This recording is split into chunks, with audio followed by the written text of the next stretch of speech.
Welcome to Astro Talk and a new episode in our series Traditional Astrology. Today with a very special guest in Lisbon, Portugal, Dr. Luis Ribeiro. Do I say Luis or Luis? Luis.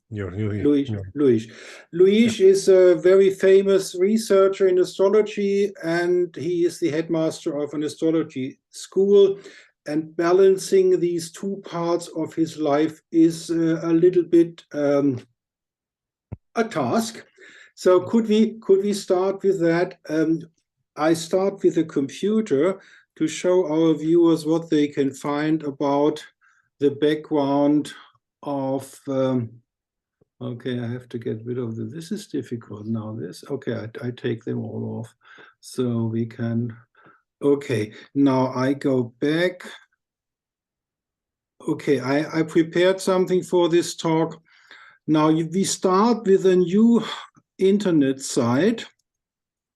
It's called Traditional Astrology, Traditionelle Astrologie.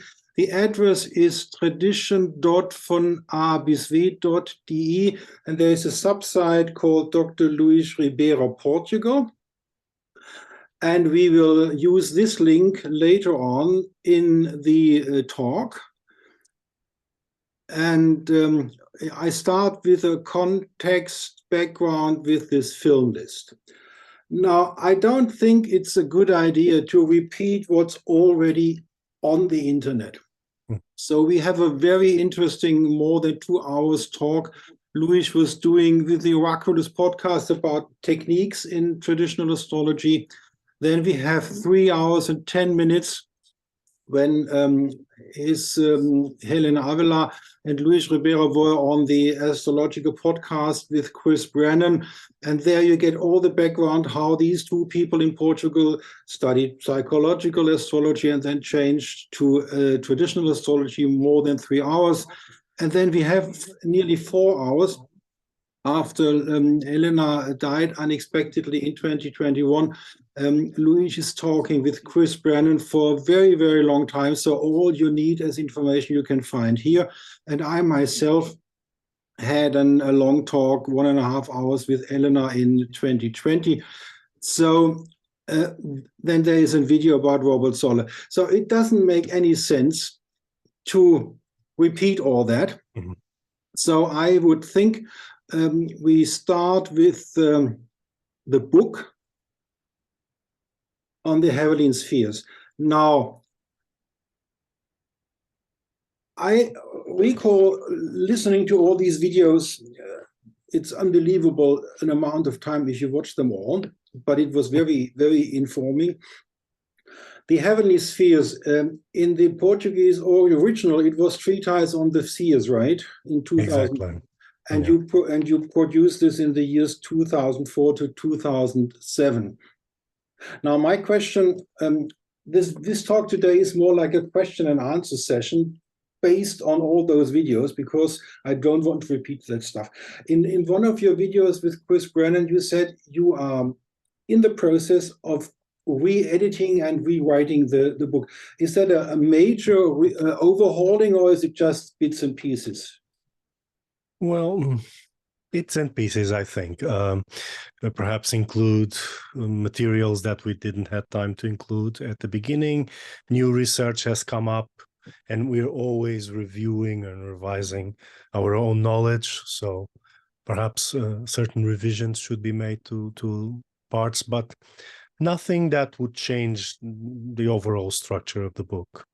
So basically, it's the same book with a little bit more footnotes.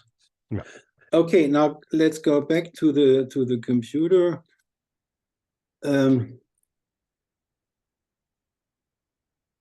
This is really unnerving, but I will get it back. So, okay, here we are. Now, on the first edition of the journal, The Tradition, you had an article about temperament. Do you remember that? Yes, I do. And I will start with some questions on what is said about your biography, which was rather intriguing for me. It says here, Luis has studied astrology since 1991 and works with traditional astrology, having the AMA diploma from Robert Zoller. We come back to that later. His astrology studies also include contemporary astrology, esoteric astrology, and the Huber method. Now that is really intriguing, because I got my first education in astrology, in esoteric astrology, by Nikolaus Klein, a German astrologer. Mhm. When you write in that article about your biography, esoteric astrology, which esoteric astrology do you mean by that? Well, basically Alice Bailey version. Oh, you are a pupil of Alice Bailey's astrology, like Roberto Assagioli was with the psychosynthesis. Yeah, to a certain way. I studied that a lot. I studied that system quite well. And that's why you went to the Huber School, because the Hubers were Bailey people too, and were representative of the Bailey School in Geneva and later in Florence with Assagioli. I attended some workshops with Louisa Huber when Bruno was in the process of getting ill.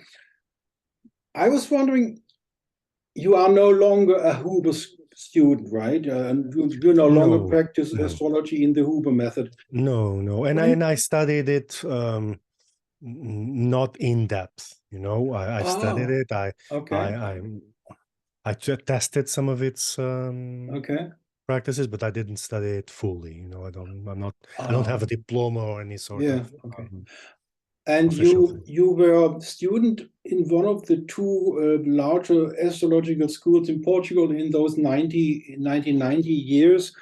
Can you elaborate a little bit about these two schools? Okay, so basically in Portugal we had two schools. We had one that was called the Chiron Center, which was probably one of the largest. It was headed When you say largest, are we talking about 100 pupils per semester, or are you talking about 20 pupils a semester? What's large in that context? 100 or more. Oh, that was really large. It was Okay, large, yes. okay, Especially because the owner and the director of the school, Maria Flavia Monserrat, who passed away some years ago, she was very well known and had a very strong personality. So she attracted a lot of people with her approach to astrology. okay, Yeah. So then she gathered the result. The center had been the result of a gathering of a couple of astrologers in Portugal who decided to fund it. But the main person who always headed that center was this woman, and she was the one that set up the beat for the center. The other one was by Paulo Cardoso, who is still an active astrologer here in Portugal, which is more mediatic astrologer, appearing more on TV and on media. oh, okay. So he also had a That's course loud. In running. Germany, that would be Allgäuer in Germany, probably. Okay. Mm. And this second school, how big or how large were the courses there? Well, it wasn't as large as the other, but Oh, still okay. still had a fair amount of students. I would say So, at least 30 per year. so my next question is: in Germany, we have an organization called Deutscher Astrologenverband. In English, that's German Association of German Astrologers. Did something like that exist in the 1990s in Portugal? No, no, So these schools were basically the professional representation of astrology in Portugal. exactly. Did that Exactly. change, or is it still the case that you don't have a special association like the American Foundation for Astrologers or something like that? Is there something like that in Portugal? There is one now, I think. There is one now, but I'm not Oh, connected to them, so and you are not a member of it. no.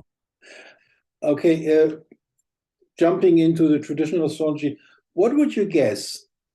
You yourself are a traditional astrologer. You are doing charts with clients. You teach as a headmaster of a school. We come to that later.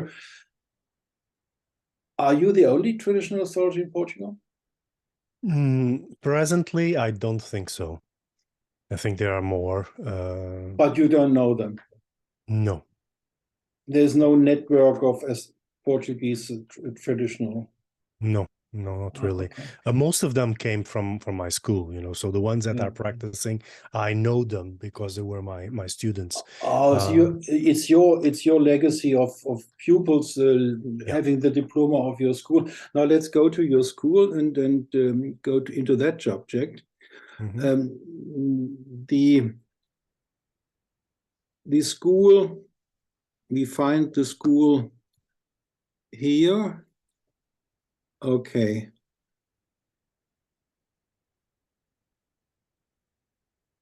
Academy, that's another homepage I created recently. And here is the Academy for Astrology EU. Mhm.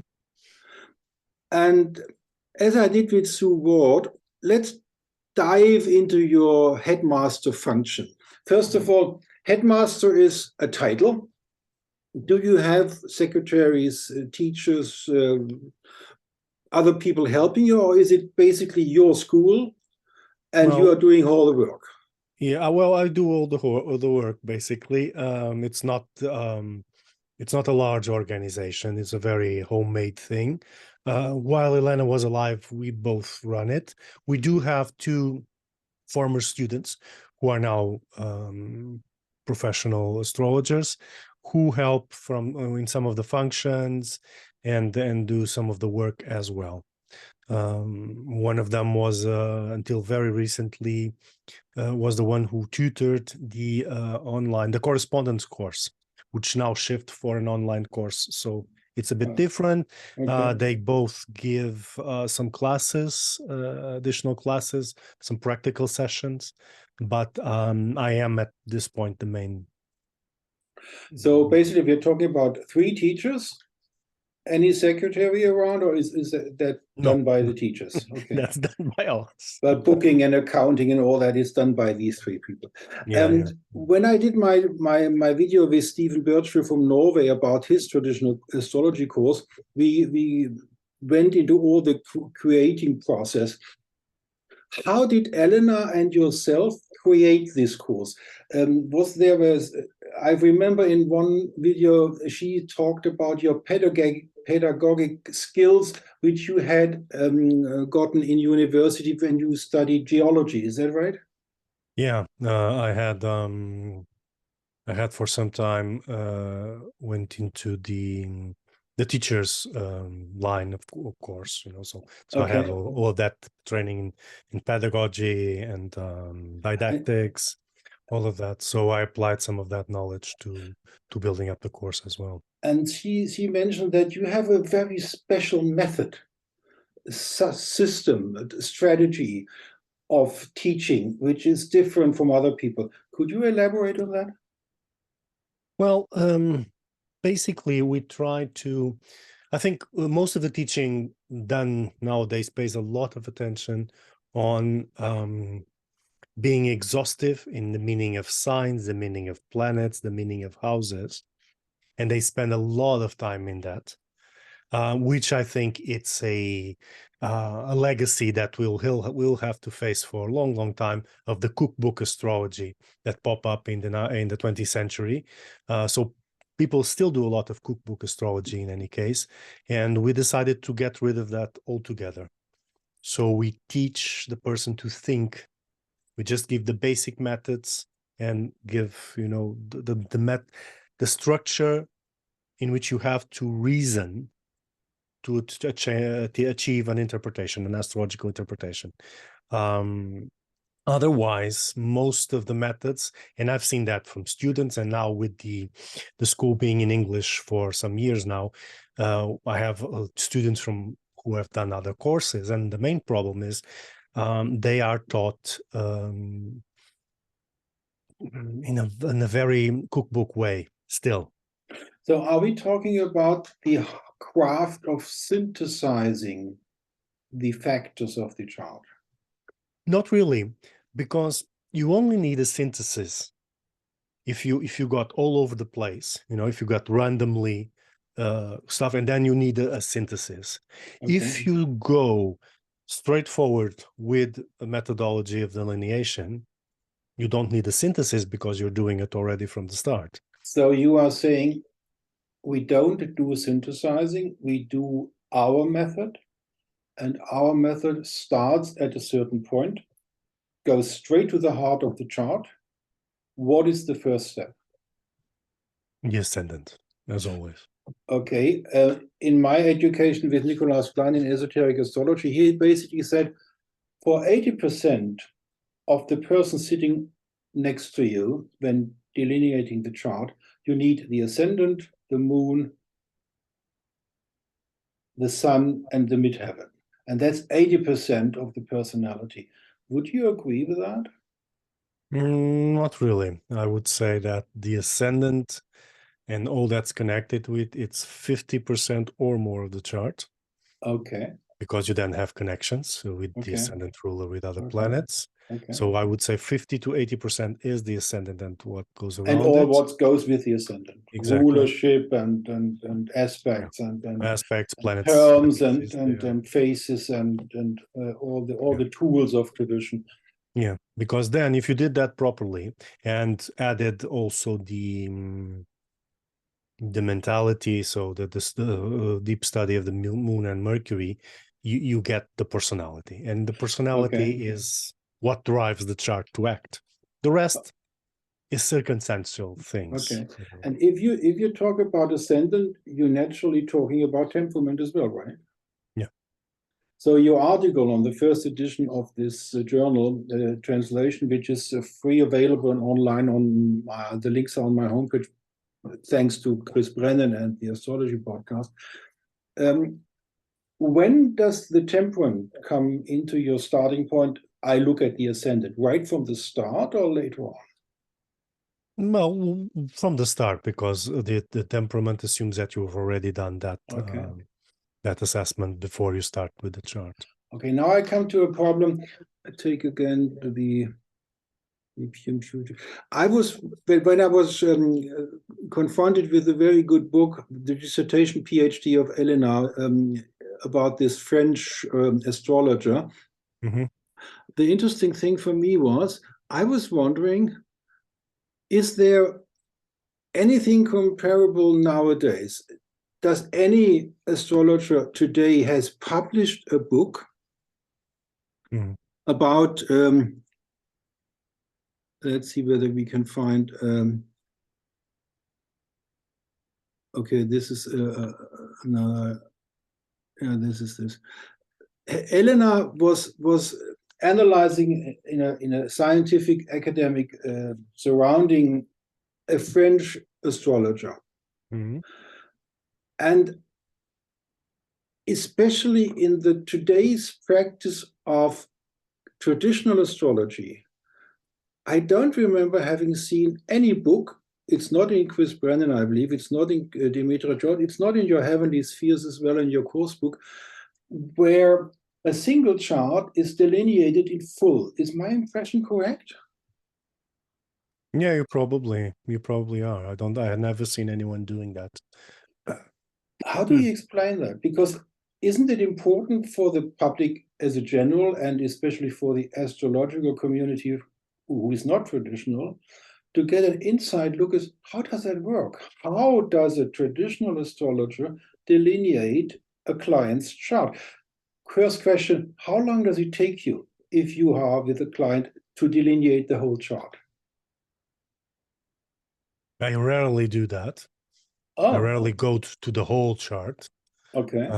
Usually a consultation is surrounding, I don't know, half a dozen topics that are of interest to the individual at that point. Okay, so you never did a chart reading.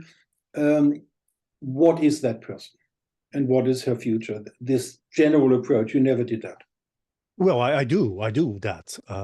Okay. I don't do it as exhaustive. For example, if you look at the chart, the few chart examples we have in that regard, which I think one of the most known ones perhaps is the Merchant from William Lilly, where he delineates the whole thing.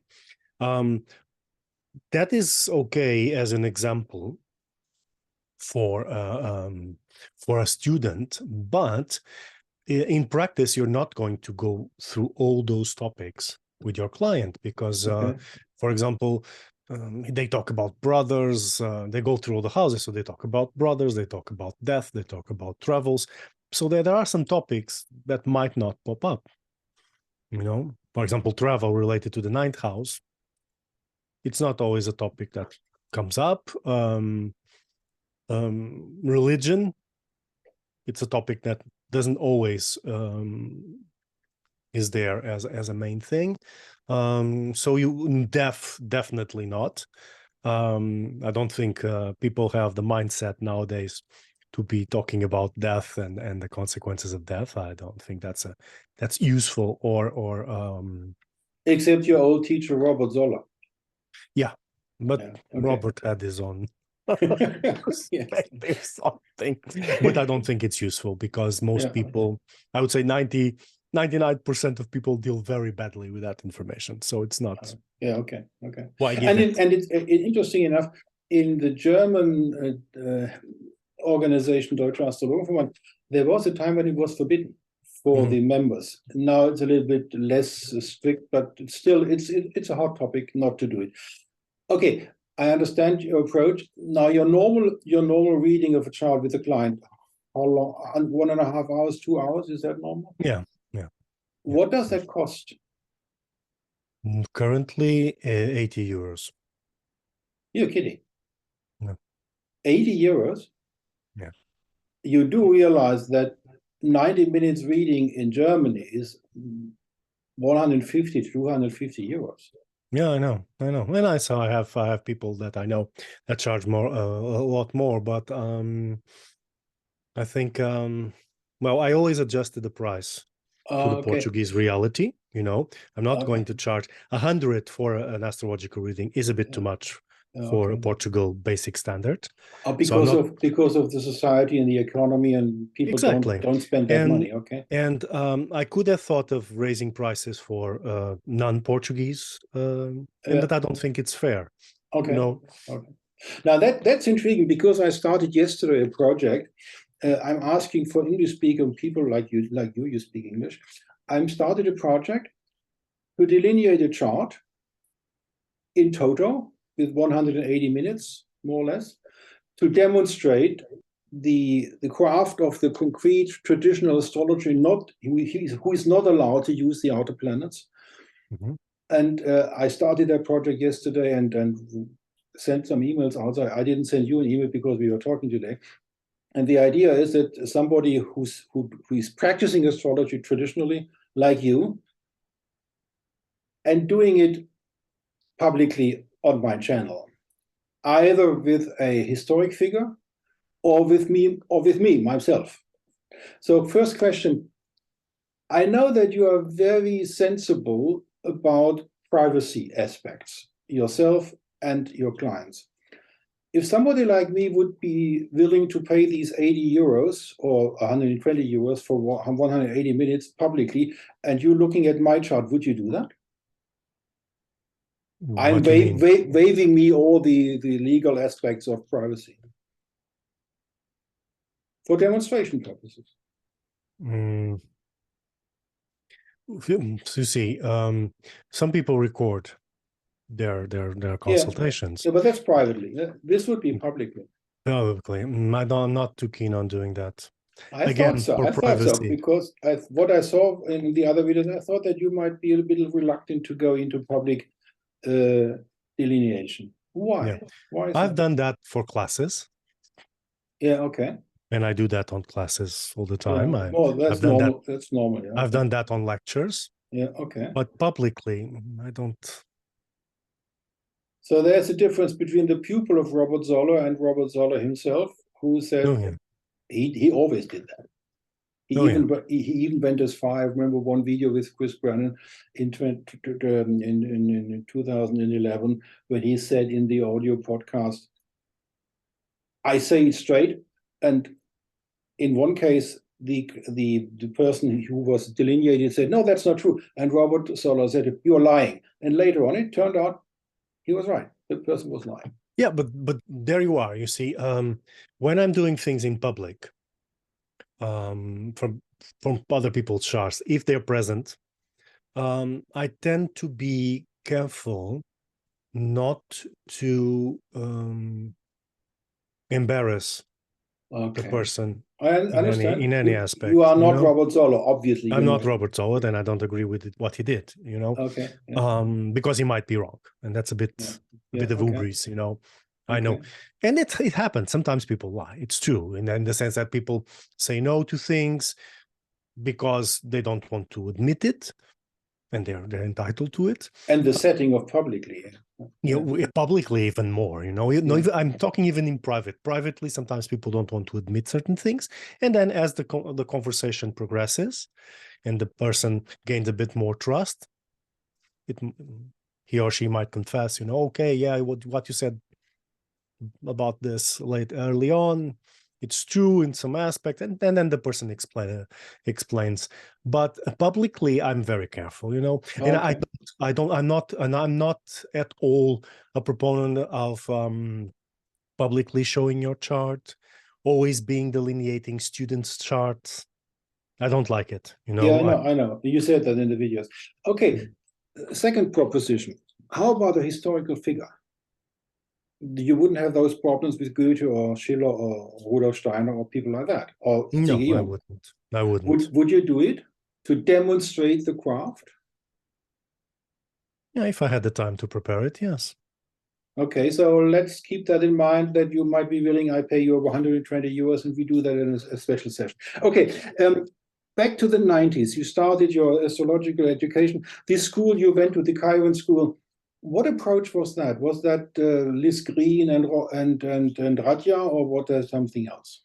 Well, it was a bit. It's the usual modern mix. It had all of the psychological aspects. It had a lot of spiritual astrology and karmic astrology and stuff like that. At the beginning, it was very French inspired. It had all that karmic astrology that comes mainly from France.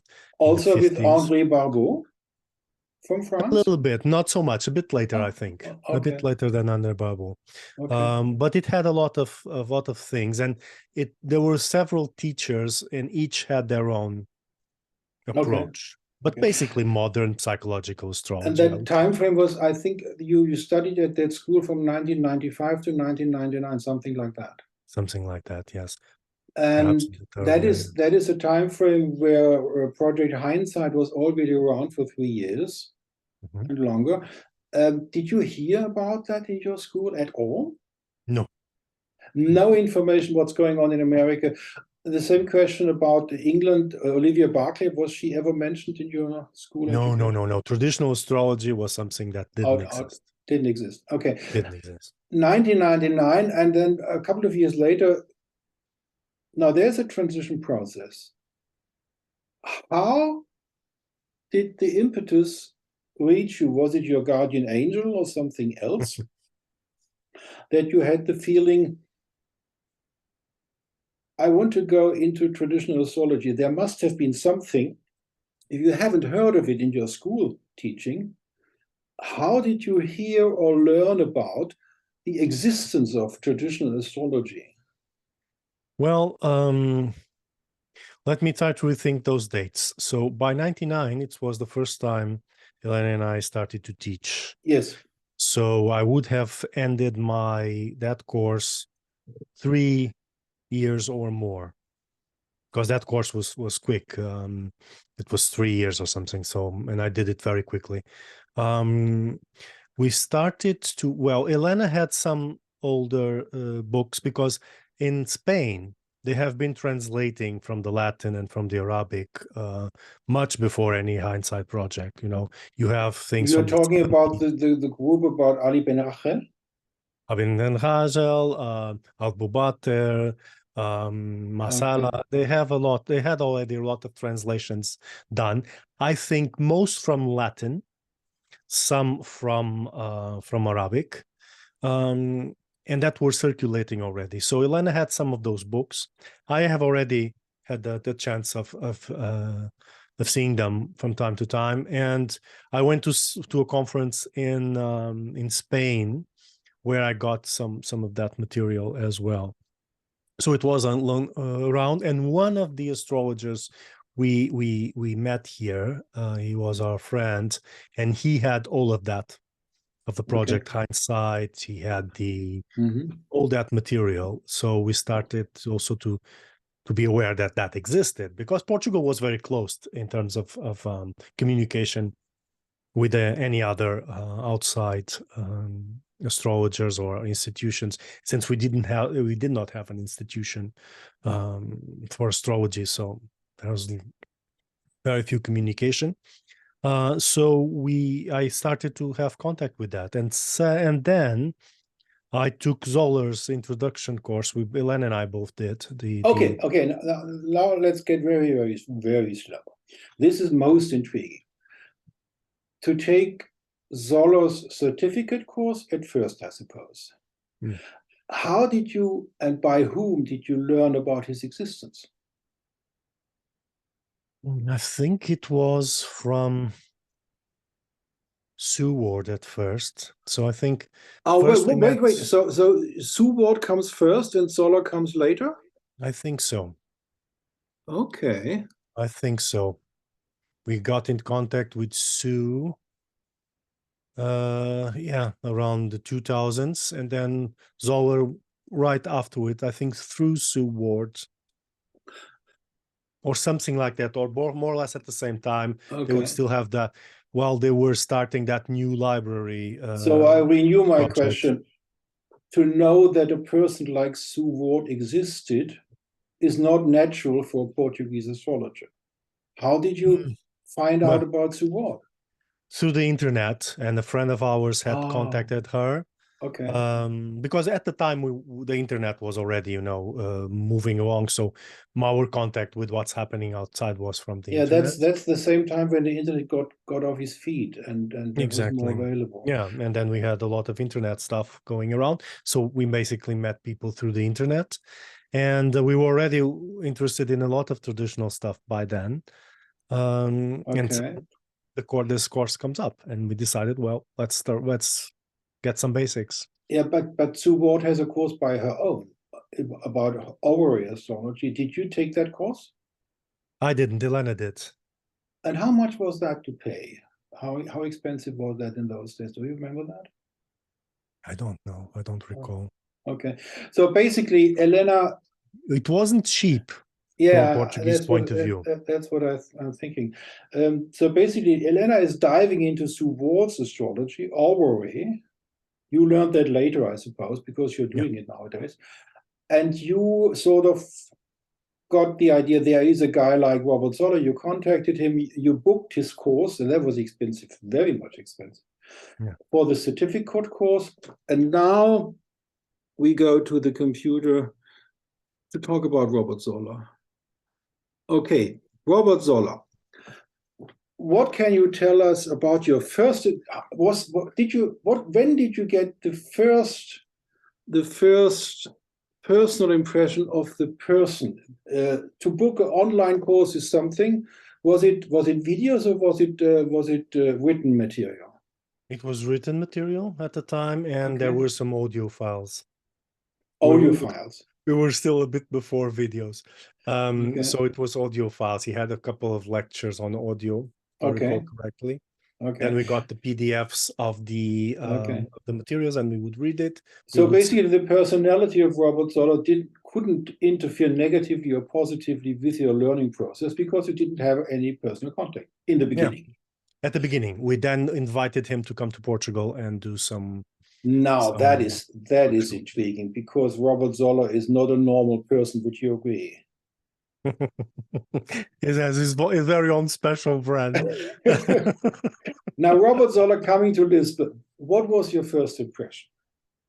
Well, he was nice. He was very accessible. Was okay. Why did you do that? I mean, that's a long journey from America to Portugal for these two guys in Lisbon. I think at the time he was in Europe. He was in England, so we took advantage of that. And told him if he wouldn't mind stopping by Portugal and giving a lecture. We already had Seward at the time, I think. Seward gave a short orrery course introduction at that period, and then Robert Zoller came, and he gave a few workshops. And How did you experience his workshops? Was it as blunt and direct and without any taking prisoners? Was that your own experience as well? Yeah, I think so. Yeah, he was very to the point. But we have to remind ourselves that he was at the point trying to put forward traditional astrology. Yes, he was a missionary. Yeah, and nowadays is relatively easy to speak about traditional astrology without getting stoned. But at the time, it was not. At the time, the astrological community was very aggressive towards anyone practicing traditional astrology. Nowadays, they don't admit it because it's all peace and love as usual, but they were very aggressive and they were very critical of traditional astrology, to the point of breaking friendships, breaking contact with people, not inviting certain. So he was fighting against that. So some of that bluntness is explained by character. That was how he was. But we also have to have in mind that he was fighting against a contrary response, because all the psychological astrologers at the period were appalled and offended by that kind of practice being reinstated and reappearing again in tradition. So there was a lot of backlash. So we can't ignore that. So that can also explain, the rudeness and the bluntness, which you will find, for example, in the early writings of John Frawley. His first book is quite criticized, and he jokes and he plays around with it and provokes. It's the same thing, he's fighting the system, which is enclosed in that modern psychological perspective. So that explains also a bit the way that they approached things. And of course, their personalities, because we have other people who simply did the work the best they could, presented solid stuff, and were not as argumentative. You're thinking of people like Robert Hand, for example. Sorry, like Robert Hand would be this, what you just mentioned, normal approach. No, perhaps. So I'm thinking about also Seward, who's always produced a lot of material. But she's not. She's not as aggressive as Robert Zoller. That's true. Exactly. Robert Hand was always Robert Hand, I think, always worked within the system. Yes. So he had one foot in tradition and one foot in. Okay. Did you ever meet John Frawley personally? No. Okay. Now let's come to the conference in Amsterdam in 2004. Who gave you the idea to go there? Was that Robert Zoller? Because it was Robert Zoller, yes. He gave you the idea, come to Amsterdam, it's a nice conference. Well, and then you had this well, from your academic perspective of today, being an historian yourself now, but not having been an historian then, could we split that in two questions? How did you experience him as an astrologer attending that conference in 2004? And how do you view the experience with Robert Zoller and the problems arising of his presentation from your academic perspective as of today? That's probably a different kind of looking at things, right? Okay. Let's see if I can reply to you with the whole thing. So from my perspective, back then we had just finished publishing, which was our second book at the time, Elena and I, which was a research onto the charts of Portuguese kings. Yes, so, I know that. Yeah, we went to all the archives we could find. So we had one of our first approaches to archival work. So on you history. Were with one foot already in the water of academic peer-reviewed quality. Not officially yet, because it was we were starting to research not only this aspect of the kings, and you have to see all documentation, but also the also the and we're also looking for astrological texts of Portuguese origin at that period. And it was when Helena started her history degree, more or less at the same time. It was around 24. And then when Robert mentioned that he was going to this conference, we looked at it and decided, well, at least one of us should go. Do you remember, was it a conference organized by the University of Amsterdam with Professor Wouter Hanegraaff and Coco van Stuckrad, or was it something else? It was by Coco van Stuckrad. But he was assistant professor in the chair of Western esotericism, Western Hermetic, and related currents. So you don't remember who was the main responsible background? Was it the University of Amsterdam? It was the University of Amsterdam. So it must be Hanegraaff then. Okay, good. Okay. So you went there. I don't recall who was the chief, the one who's the headed that, but that's Hanegraaff. Hanegraaff became professor in 1999 of this newfound there was a sponsoring by a private person who sponsored the money for the new chair, Western Hermetic and related currents. He is now emeritus, I believe. And Coco van Stuckrad was assistant professor. So it was this background. Okay, now you came to Amsterdam by plane, I suppose. Sorry? Did you go by aeroplane or by train? Airplane. Okay, you Schiphol, Amsterdam, you go into the city, you find your accommodation, you go to the conference. What did you experience? Well, it was one of the best experience I had in terms of realizing how important it was to make history of astrology. Because the title of the conference was Horoscopes and History. Horoscopes and History. That was the original title. We've just published, a collection of, well, not historical horoscopes because they were not the originals. We'd only found one original at the time, but it was on historical figures. So it was very interesting to have contact with all those scholars, and we had everyone there at the time. The big ones. Creme de la creme. The conference is published as a book. We come later to the book where the people can read it. Okay, so it was very special for you. Yes. And how was the energy? It was good. I think all of it was very interesting. And I came from a science perspective. So I was educated in chemistry. I was educated in geology. So hard science, natural science, not. So I was very okay with the objectivity of the things, and I think most of them were very objective in the way that they were presenting very interesting facts, very interesting materials, which inspired me, let's say, to pursue then that line of work, and the whole energy was good. We did have that incident with Robert Zoll, the historical incident with Robert Zoll's presentation. Did you experience it more or less the same as you would look at it today, or was there a different approach when you were there? Well, I knew him personally, so I was. That's what I mean. That's what I was. I was a bit upset for him, but how he was treated. Well, I must say, and I don't think people tell this story quite often, but unfortunately, he was at its own fault of the way he was treated, because his topic, there were several problems with his presentation. The first one is you cannot talk about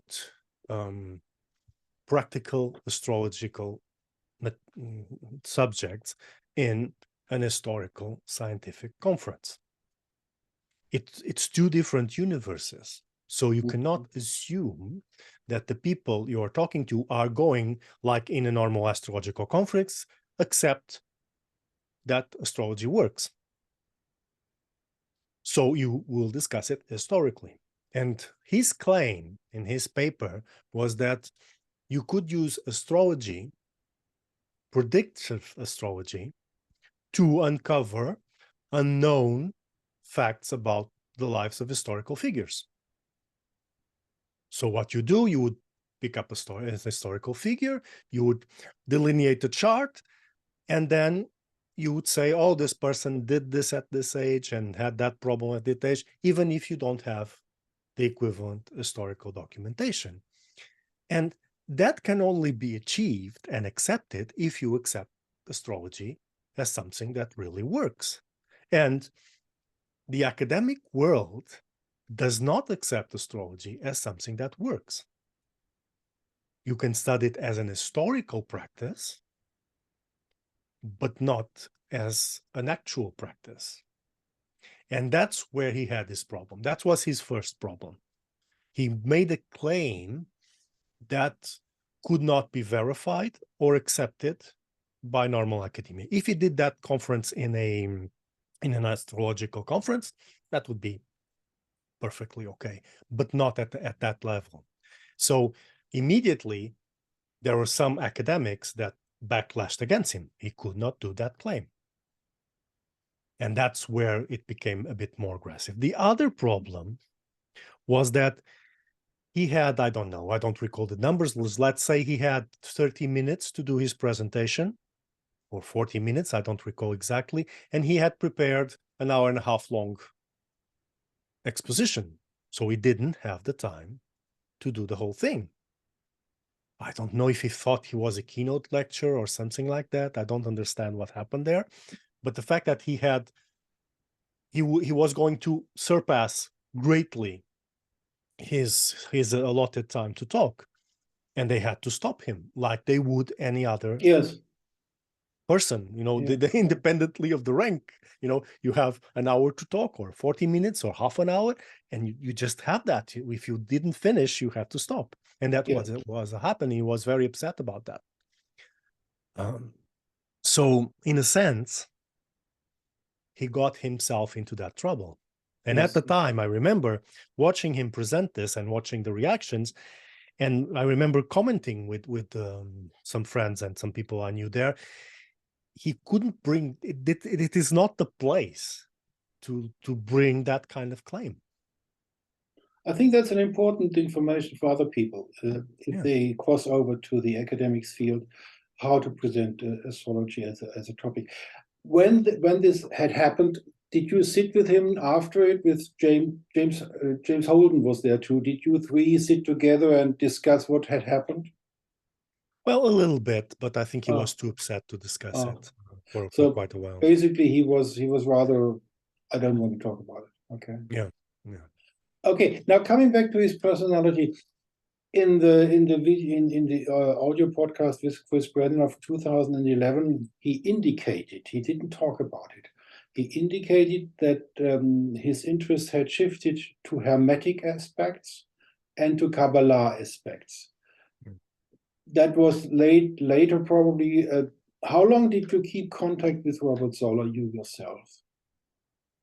Well, I think until 2005, 6. Oh, not very long then. No, not very long. Not very long. So did in this period where you have a direct impression, did he ever talk in the contacts he had with you personally about these spiritual aspects that he is going on an Hermetic path and a Kabbalistic path? Very, very lightly. Oh, okay. Very lightly. Okay. So now we go back to the creating of the journal. Who had the idea of creating? We are now on the astrotalk.vonabiswepo.de with Luis Ribeiro.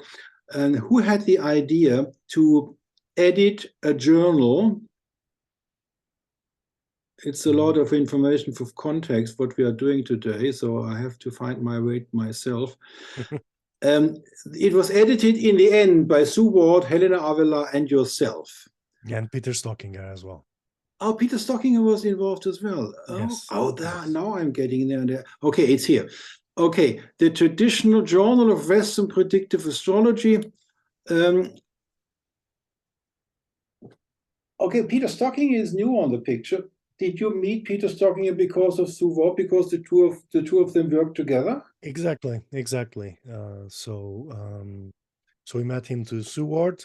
Elaine and I had that idea, I think, and then we talked with Seward, and we chatted and sort of brainstormed the journal into existence. And Peter Stockinger was involved as well, because he was always a very competent at writing and structuring things. So we forwarded the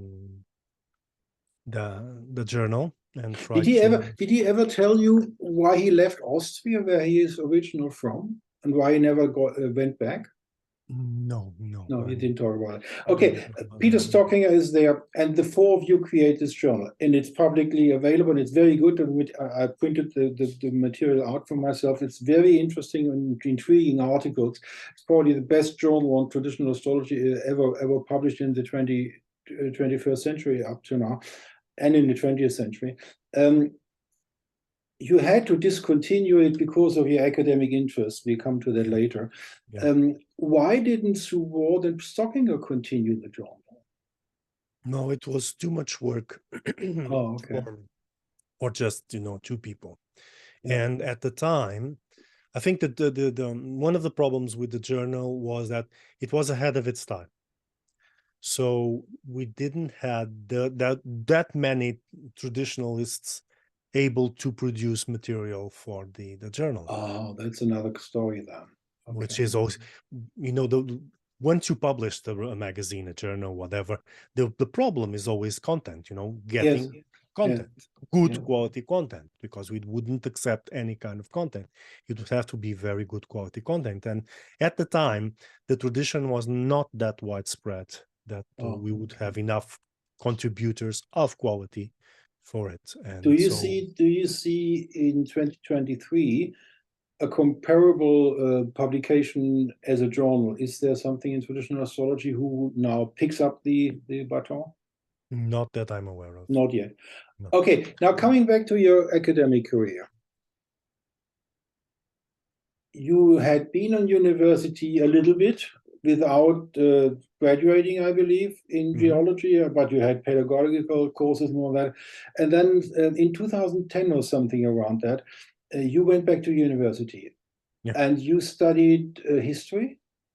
Art history. Art history, right. That was different.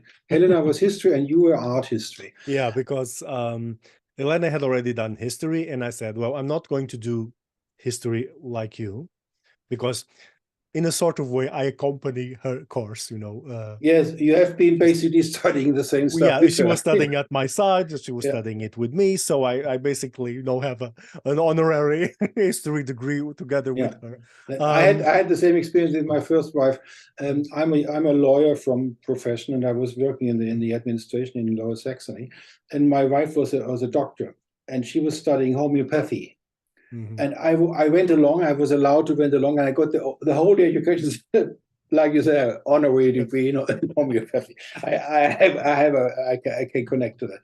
Okay, so you decided to do art history. Why art history? Is that a hobby? Well, at long time ago, I had to decide between going to sciences or going to arts, and I opted for sciences at the time when I was very young. So I decided, well, why not go to art history? It's it was a field I didn't knew it. I had never had art history in my experience. So I said, why not? Let's see what it goes. And I liked it a lot.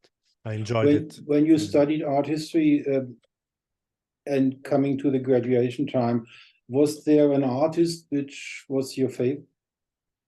No, not really. Not really. Nothing. I like the medieval art a lot, and in the medieval art we have very little names. Yeah, okay. So I'm okay, and you're graduating in art history. That's 2014 something? That's 2014, yes. Yes. Yes. And then Elena already had started with her master degree with the professor in the University of Lisbon. What was your next step in a master level? What did you do?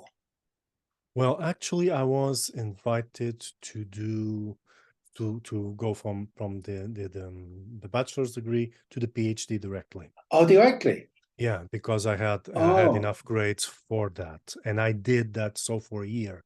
So I did the first year the art history PhD, but then the government would not allow people who didn't have an MA to have access to grants.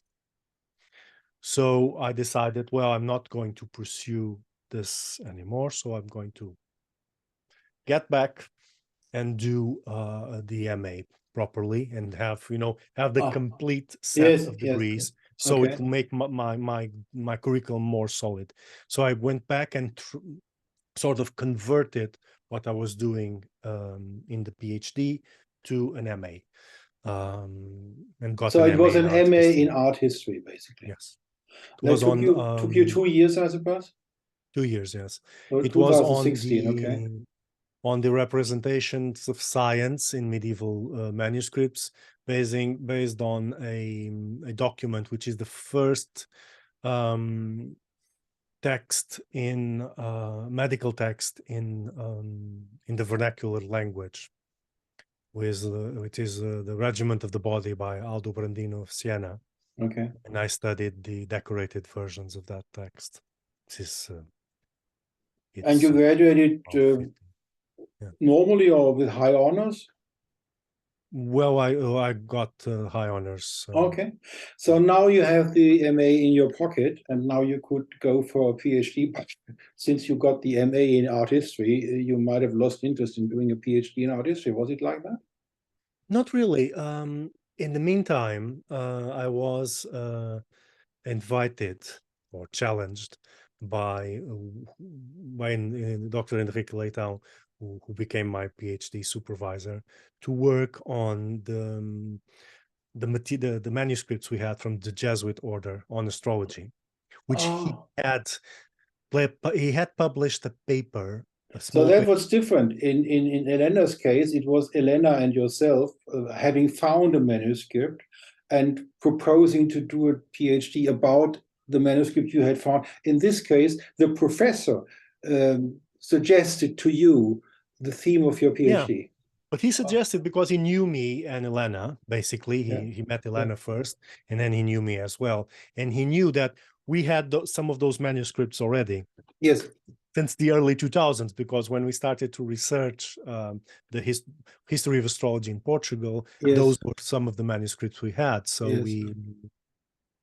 So I decided, he knew that we were aware of them, and we had the proper credentials and knowledge to really study them in depth. So I accepted his challenge. And this is the final product. Yep. I found this on the internet. I don't remember where I did find it. Is it in book form? Is it in print available?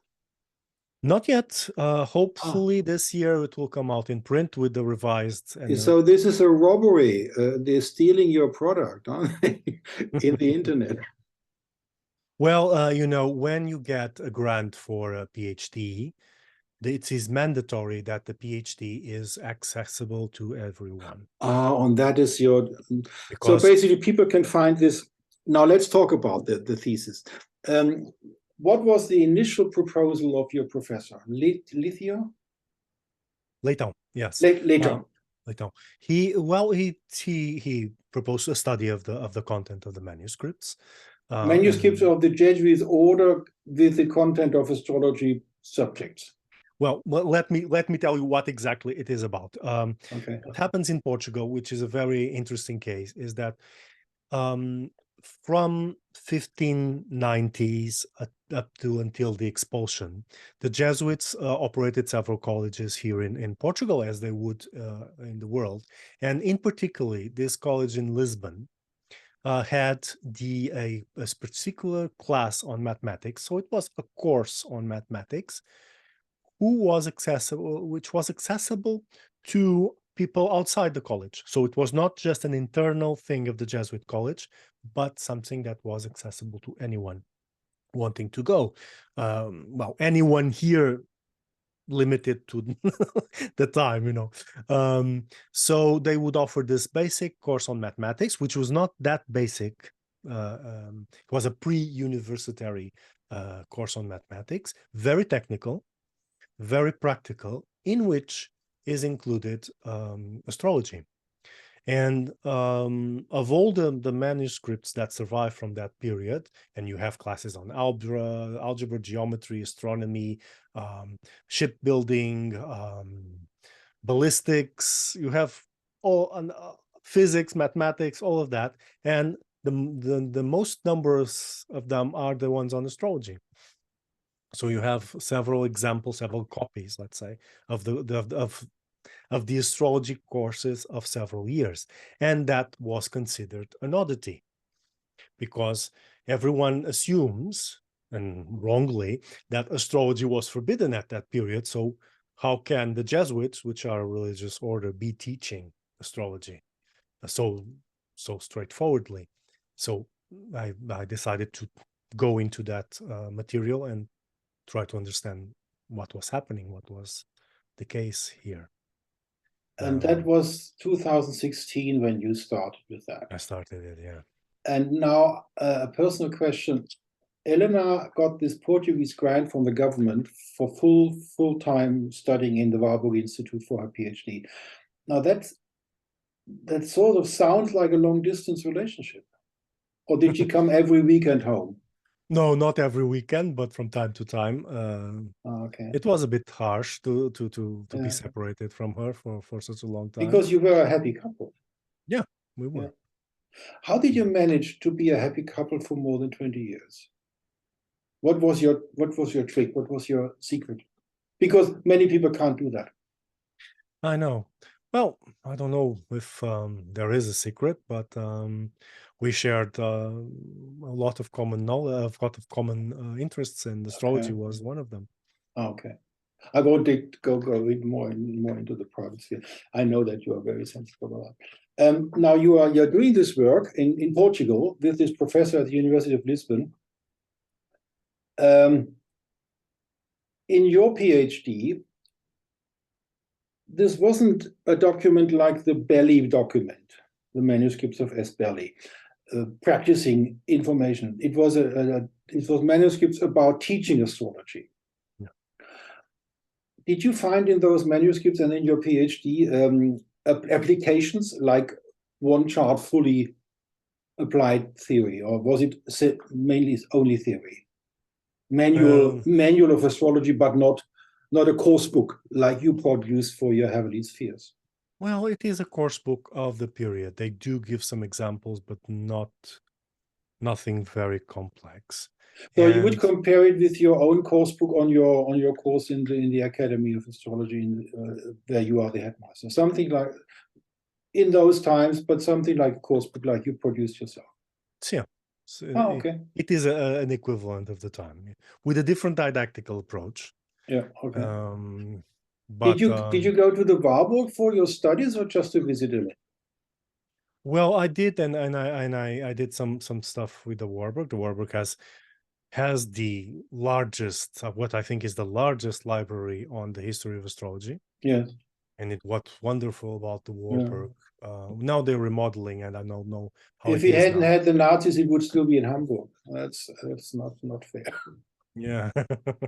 But the thing is, you're looking for a paper. Let's say you go to the catalog and you get the paper, and you go to the shelf yourself to collect it, and you'll see it, and then beside it, because they're ordered by topic, you're going to find articles that you have no idea existed, which are very relevant to what you're studying. So you can get completely lost in there, with the amount of material that they have. So I had that opportunity, and Charles Burnett was my co-supervisor in the grand seigneur of the history of astrology. Yeah.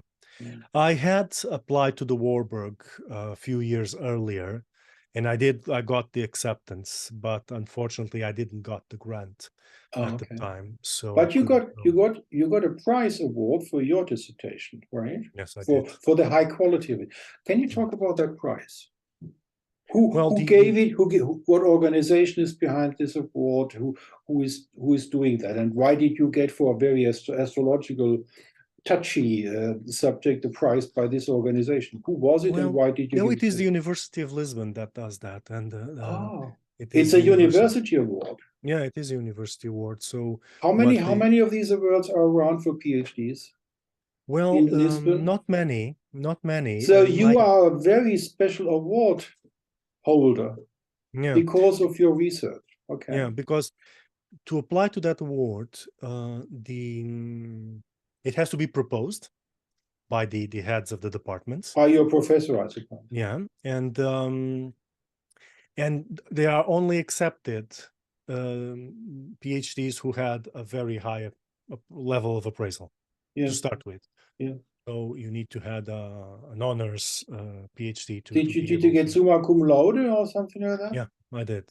Summa cum laude, which is the highest. Well, there is one level beyond that which is never given, but summa cum laude is the highest normal level. Yeah, it's a bit different in Portugal, but it would be the equivalent. Yeah, it's the highest, and okay. It's with distinction and honors. I think that's how they. Okay. That's the highest level. Yeah. So it's and the application comes from your professor, not from yourself. No, it's the department. And is there money involved? Is there? Yes. Oh, you got a few euros, but it's the honor basically, which stands. It's the honor basically. Yes, it's not going to make you rich. And it helps to find a publisher, right? Sorry. It helps to find a publisher. It does. Yeah. You know how it does really. Are you with Brill, or do you have another? I'm with Brill. I'm going to the most high class publisher in religious science and history of astrology and so on. Yeah. So I'm applying to publish with them. I'm still waiting for the whole process to go that through. takes time. Yes. Okay. Now, both of you are high class academic personalities after this process with both the PhDs, and then you started Ad Astra. Mm-hmm. Who had the idea? I don't recall. It's very difficult. I would think it was partly Helena who would do that, a thing like that. It's very difficult to say because we might have fragments of ideas and then we start bouncing them between us, and it grows. Both of you had the idea. What was the original idea? What popped up in your heads? What did your guardian angel tell you in your sleep? What you have to do? What was the original starting point? Well, now we know what it's. 76 something like interviews. Yeah, Elena began a trend which already existed in the history of astrology, but it's important. And her book is, I think, the first one to truly dedicate themselves to that kind of analysis, which is the study of the technical aspects of astrology. Yes. So instead of just doing the also important understood of the social implications, and all of the social political implications of astrology, she opted to, although she approached that as well, we always have to, because things always exist in the context. But what she did was she analyzed what is the technique that is being done here. What is he applying? What are the authors? What are the methodologies being applied for that astrologer's hand? So in the same way it's the equivalent of, in the history of mathematics, to study how the equations are done. It's so that's the technical aspect of astrology, how it evolves. That was always one of our purposes in studying academically. And she had the ideal manuscript to do it, because she had the workbook of an astrologer, which are rare documents to find, and a very large one, with a large collection of horoscopes. So far, the earliest personal collection of horoscopes known. The earliest of the Renaissance, or in total? The earliest of the late Middle Ages, early Renaissance. I think the earliest known, because we of course there would have been others. We know of that, but they haven't survived. Yeah. Okay. we don't have the manuscripts. Perhaps one day we can find more. Yes, yes. That would be interesting. So that's the earliest known surviving horoscopes because he has, important figures. He has personal horoscopes, etc. So she had the ideal point to do that, and then there was a big conference. It was in October or November. I think it's November of 2018. There was a big conference at the Warburg to launch at the time the translation, the Charles Bonnet and his translation partner who had the great introduction of Abu Mashar, I believe. Yeah, exactly, the great introduction of Yamamoto. Okay. So they were presenting this, and there was a conference made, and at the time Charles Bonnet asks us to do a pre-conference workshop on the principles of astrology. What would be the principles of that an astrologer of that period would have to know? So just give the audience a basic idea of the astrological principles that the great introduction is introducing, it's presenting. So we did that, and at the time we had this idea: why don't we present the project? So we created the project very quickly. The guidelines. He was one of our big mentors on that process, because it was his idea, basically. He is, so yeah. He mentored that structure and how it could be done. And what we accomplished was a work group, an academic work group that studies the techniques of astrology. And then we invited a few more big scholars that I knew, that Elena knew, to be our advisors on the project. And we launched that at that conference. But it's resting on the shoulders of the two of you, and now of you alone. What happens if you drop dead? Is it cancelled then, or is somebody there who keeps up the work if you can't do it? Well, the project can be done by anyone that that can hold it in its shoulders, really, because it's a non-funded project. That's all. That has been our handicap in terms of producing more stuff. Why is that? Why didn't the high class people like Stefan Heilen and David Juice and Burnett sort of organize some funding? Because they could have done, couldn't they? It's not that easy. Oh, okay. It's not that easy to find financing for projects nowadays, especially historical projects and history of astrology. I would think it's not in the highest. And your own professor, I can't remember his name, Leitao, yeah. Leitao, and he's emeritus now, right? No, not yet. Not yet. Not yet. Not How yet. about him? Why couldn't he integrate this into his institute? Well, he did. So the project doesn't exist outside academia. The project exists at the University of Lisbon within the Institute for Research in the History of Science. So you have a boss for this project. The boss of the project is your professor. Well, I am the head of the project, but he's the boss because it's integrated into university. Exactly. So it is a collaboration between the University of Lisbon through the Center of Research into the History and Technology of Science, with the Warburg Institute and the IKGF in Erlangen-Nuremberg, University. So it is a collaboration between those projects. So the project is headed here in Portugal in the University of Lisbon, but it counts with the official collaboration with the Warburg and the IKGF. Unfortunately, the project came very when it was starting off. We had the COVID, so there wasn't a lot of opportunity to do things, and then Elena passed away, and things started to go very slowly. And I expect to revise. To revive the project in the next month. Yeah. Okay. Basically, what the people can see here is this is Charles Bonnet.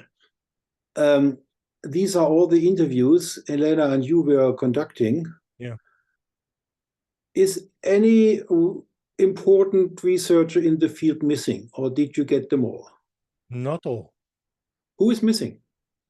Well, we didn't have a chance to do Van der Broeke, Steven Van der Okay. Broeke.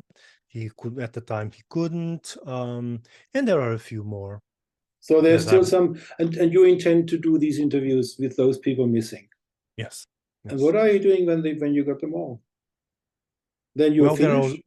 no, there are well, the podcast was not intended to be a regular thing. It happened because everyone was at home. It was easy to get the interviews, so that's why we had so many all of a sudden. So that was a good aspect of the of being confined at home.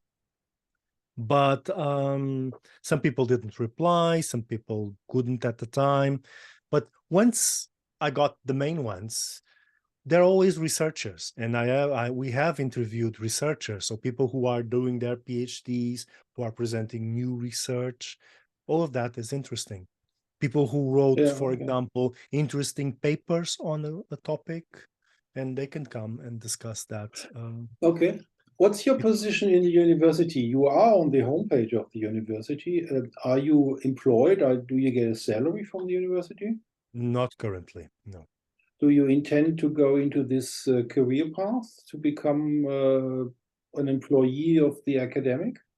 Yes, if the opportunity comes, yes. Okay, but Lisbon is a small university, I suppose, in this department, and your field is not that big for, how do you say this in English, for jobs in that field. Well, yeah, and again, financing things, it's not easy. Yeah. And I remember when I was doing my own doctoral project, which I failed, I non-read a doctor person. I did astrology in law and 6 years in Hanover. And I realized when I was dealing with the people of the philosophy of science department, they had to write the applications for grants all the time. They were self-financing more or less their job. Is that what you would have to do yourself as well, to get to applicate by some organizations that in your university, the money goes to the university to pay your salaries? That's the same thing. Yeah, exactly. In the case of Portugal, we have an organization that oversees all that kind of grant. And of course, the places are limited. Yeah, that's like the German research association, Deutsche Forschungsgemeinschaft. That's the same. It's a okay. In one email you mentioned you have been in Frankfurt recently, astrologically or academically? Academically. What was it? What did you attend in There was university? a small workshop organized by a colleague at the Goethe University in Frankfurt on religion and astrology. So was it religious science professor who organized it? She's an historian of religion. Oh, historian of religion. So religious science, basically the department. Okay. Yeah. And who was there? Well, several. That was an internal thing. Well, no, it was not truly internal. It was for the academics to hear about this kind of discussions. Why did you go? Well, I was talking about the prohibitions of astrology. So, you were a lecturer. Yeah, I was a lecturer. You were invited. And yeah. how did they get to know you, to invite you? Through papers and to exchange. Okay. I've wrote a lot because of the Jesuits. I've been writing a lot on religion and astrology in the early modern period, which is, let's say, the hot spot, for those collision, and so I was invited because of that. That reminds me of Coco von Stuckrad when he was invited to Freiburg to the Bender Institute to present his neo-shamanistic studies. So basically, you're on the same track to present yourself with papers and academic research, and people invite you. And in the end, he ended up in Amsterdam and later in the University of Groningen with religious science. This is probably, that's your hope, I suppose. That would be the greatest achievement. Yeah, well, yeah. Okay. The idea is always to research, to produce proper research, and of course, if you have the fund for it, it's wonderful. Yeah. And now looking back on your second foot, which is the school, the headmaster role, How much time is for the school? How much time is for the research, for the academic part? Well, it depends on responsibilities. If I have responsibilities or a research contract with the university, then the university Comes first. comes first. Yeah. If I don't, then the school will be the point. Well, I'll try to keep the two running in any case. Yeah, okay. Now, this balancing academic rigor and astrological school, did it change your character in relation to astrology that you did this academic path, that you are now a PhD and an awarded PhD graduate? Did that change you, this academic experience, in relation to what you do, what your school headmaster function is? Not really. The school always started with a sort of academic modeling of the teaching of astrology, you know. Okay. So we always um, inspired people to look at the sources, to know how to not only just the technique, but look at the sources, be critical about astrology, because it's something that lacks tremendously today. You know, be critical, you know, does this work? Does this technique make sense? In a sense, is it aligned? Does it produce results? And then I think that's very important. So it didn't really change me.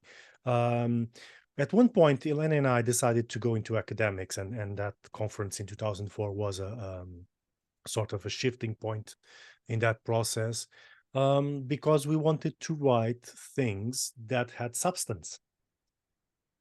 Because writing about astrology, you can produce a lot of good work, and I think I have at least make my effort to produce good work on astrology, but you're writing to a public which accepts everything. Yes. And unfortunately, the astrological public and community are very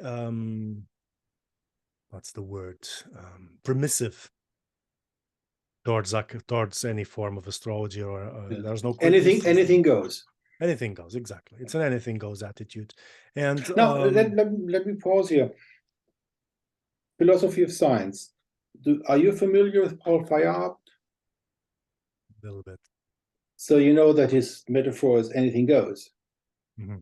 And it Yeah. would be easier for you to get grants if he would be the dominating figure in the grant administration.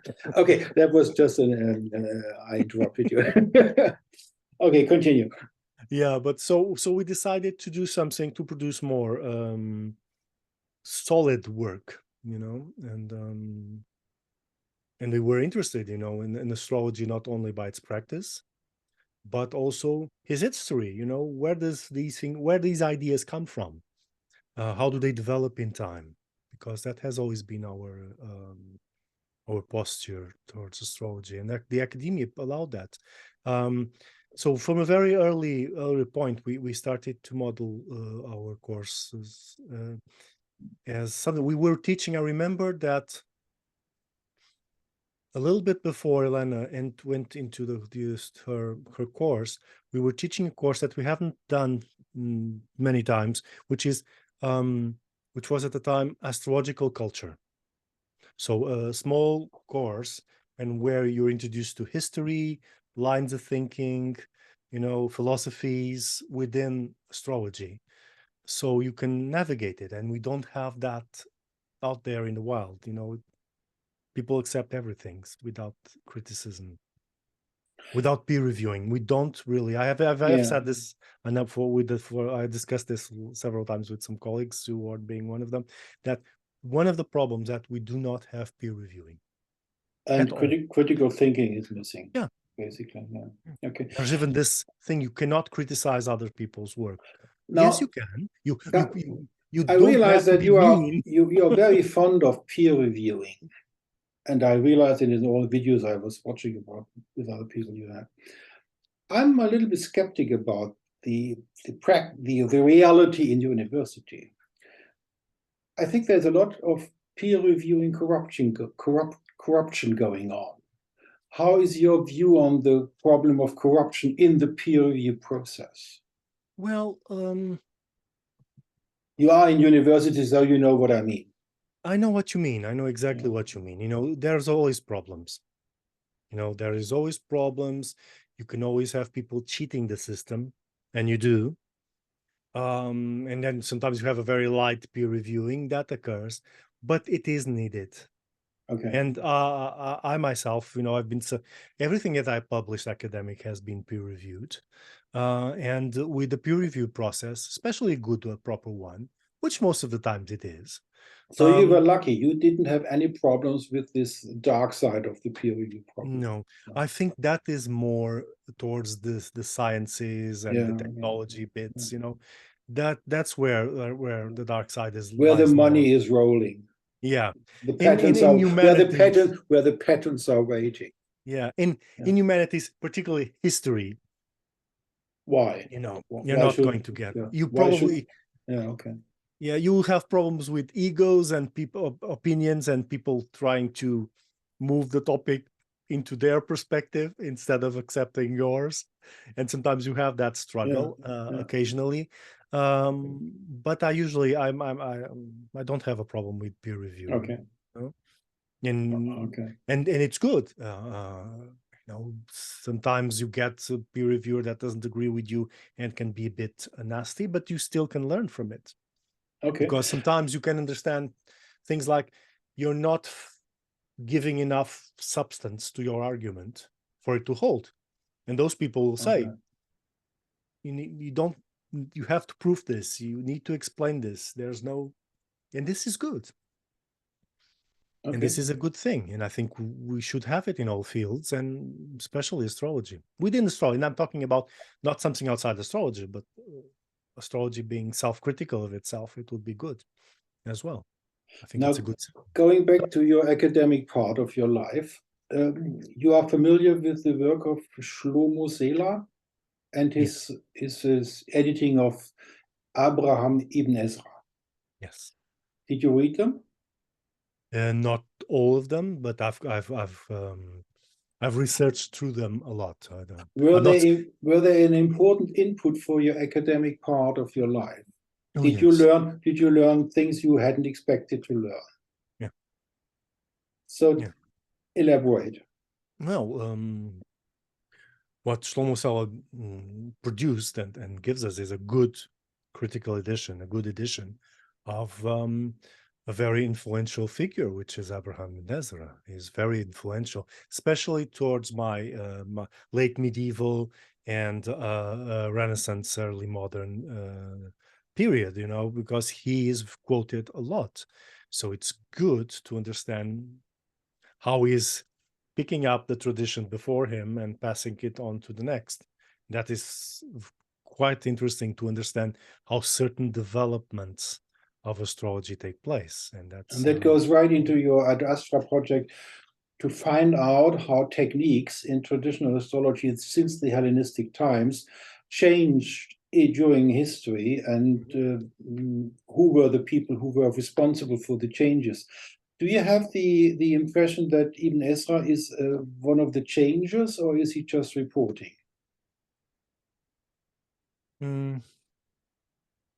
I think he's basically reporting. Okay. Because he states his opinion very clearly when he has one to give. So would you be able? I have the same feeling that he's a reporter and not changing strongly.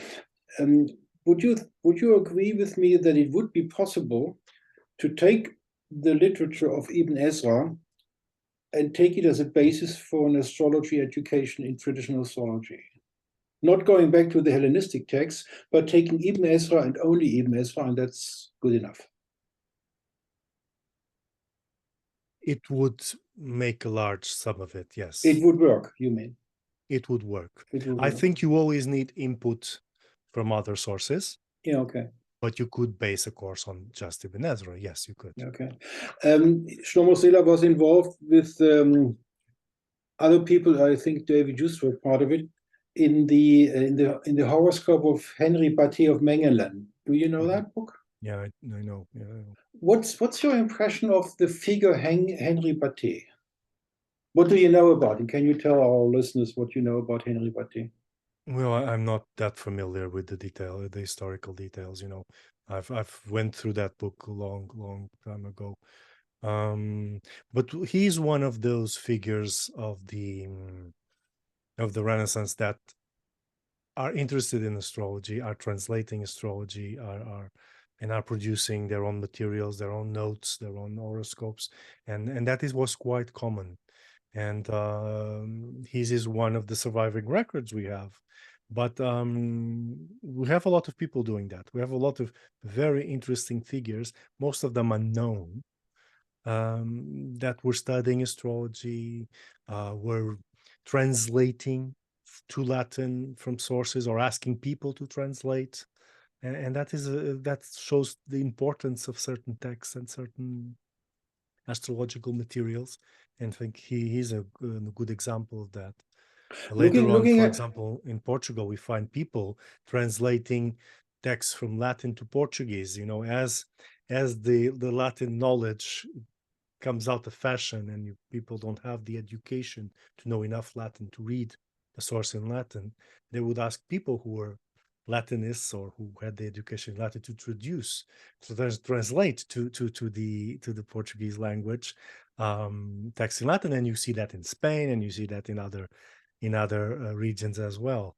So there's this interest certainly in being able to read, as we have today, in reading sources written in languages which we do not dominate. We don't have it. I know that Elena had to be fluent in Latin, right? Yes. How about yourself? I wouldn't say I'm fluent. I'm not a Latinist, but I know enough to. So you could read the edition of Henri Batté of his horoscope. For the viewers, Henri Batté is famous because he was a practicing astrologer and a clerical man in the Catholic Church, and he produced in the 1280s, I think 1286 or something, he wrote down his own by astrological horoscope delineation. I'm not sure whether it was for an application for a new post or something, but anyways, he wrote it down in a manuscript, how he how in this manuscript we could learn, if we could read Latin, which I can't. You could read with your Latin knowledge, you could read the delineation text and the methods he was using in the delineation. And were you convinced when you read it that he was doing good traditional astrology? Yeah, he's doing the standard. So basically, it's a document which should be available in English. Yes. And they still haven't managed to translate it from Latin into English. It's a lot of work. The surrounding text is in English, but the core is still in Latin. It's a lot of work, and there are more examples. All delineations are good documents to have. I've always said this. As an historian, they're extremely interesting because they are a direct application of the method and is a testimony of how the methods are applied.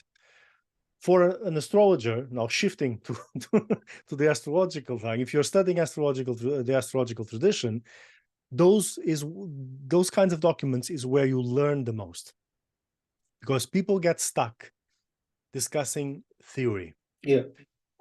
99% of the material we have are theoretical books. Even the examples they give are very theoretical. They're very fashioned for that thing. They're not complete.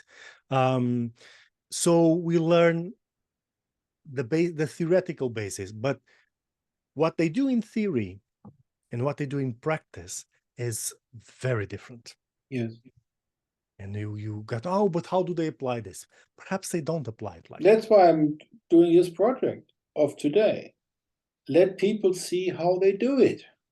Instead of just reading the books of Chris Brennan with Hellenistic Astrology, Dimitra George, Heavenly Spheres. Where is the information, how they do it? And if the historians in 4000 want to know what you did, you haven't produced it because you're not going public with it, or you're not producing a book about it. Yeah, well. Okay.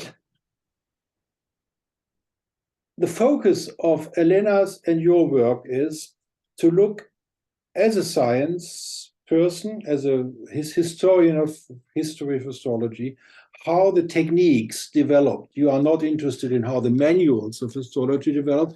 You are interested in how the techniques developed, which is a very niche focus. If you look back to your academic career, is there a special, really great highlight you remember in doing this academic work?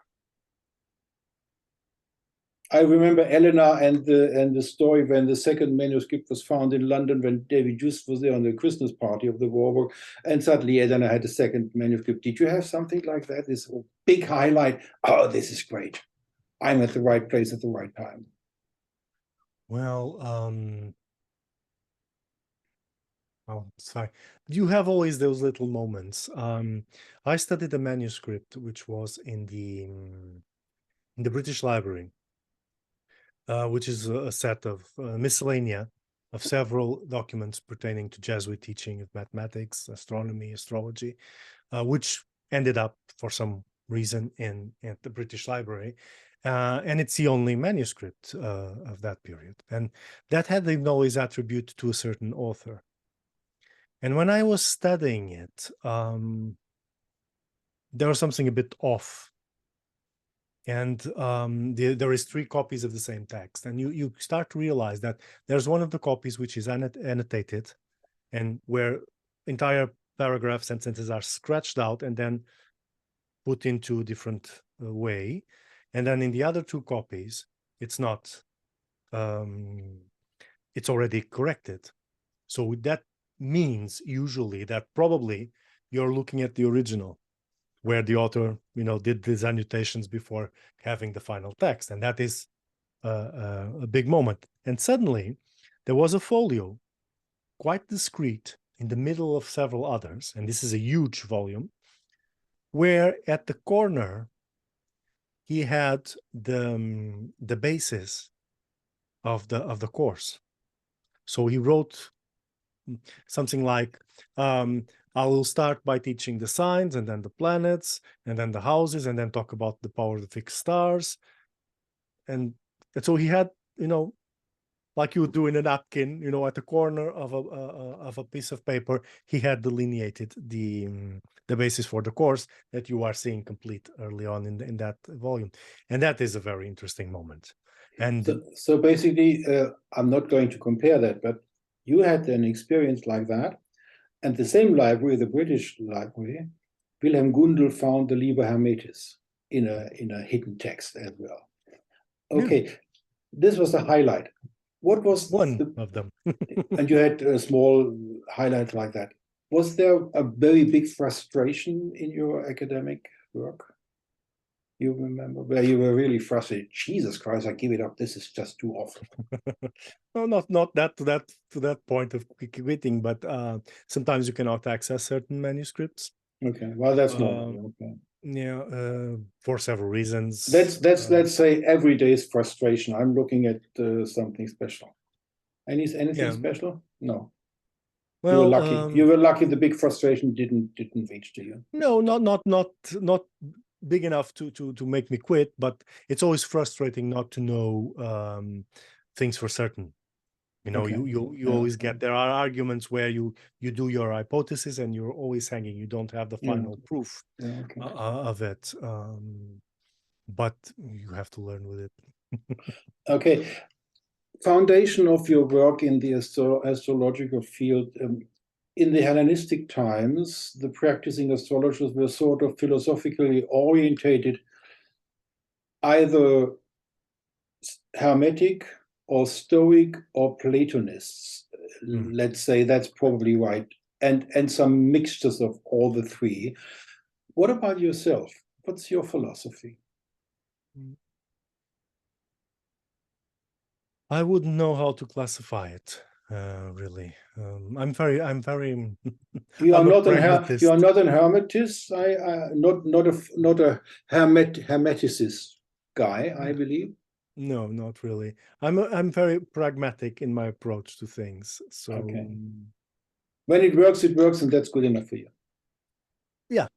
You don't You I don't don't need to need know why it works. you don't need the God level of the eighth and ninth level of the Hermes philosophy. You don't need that for your foundation of what you're doing. Or do No. you have a, I suppose you're probably Catholic, Portuguese, probably. Well, I'm not Catholic. I do live in a Catholic background. Oh, you haven't been Catholic at all, ever? How did that come about? Because you are a Catholic country.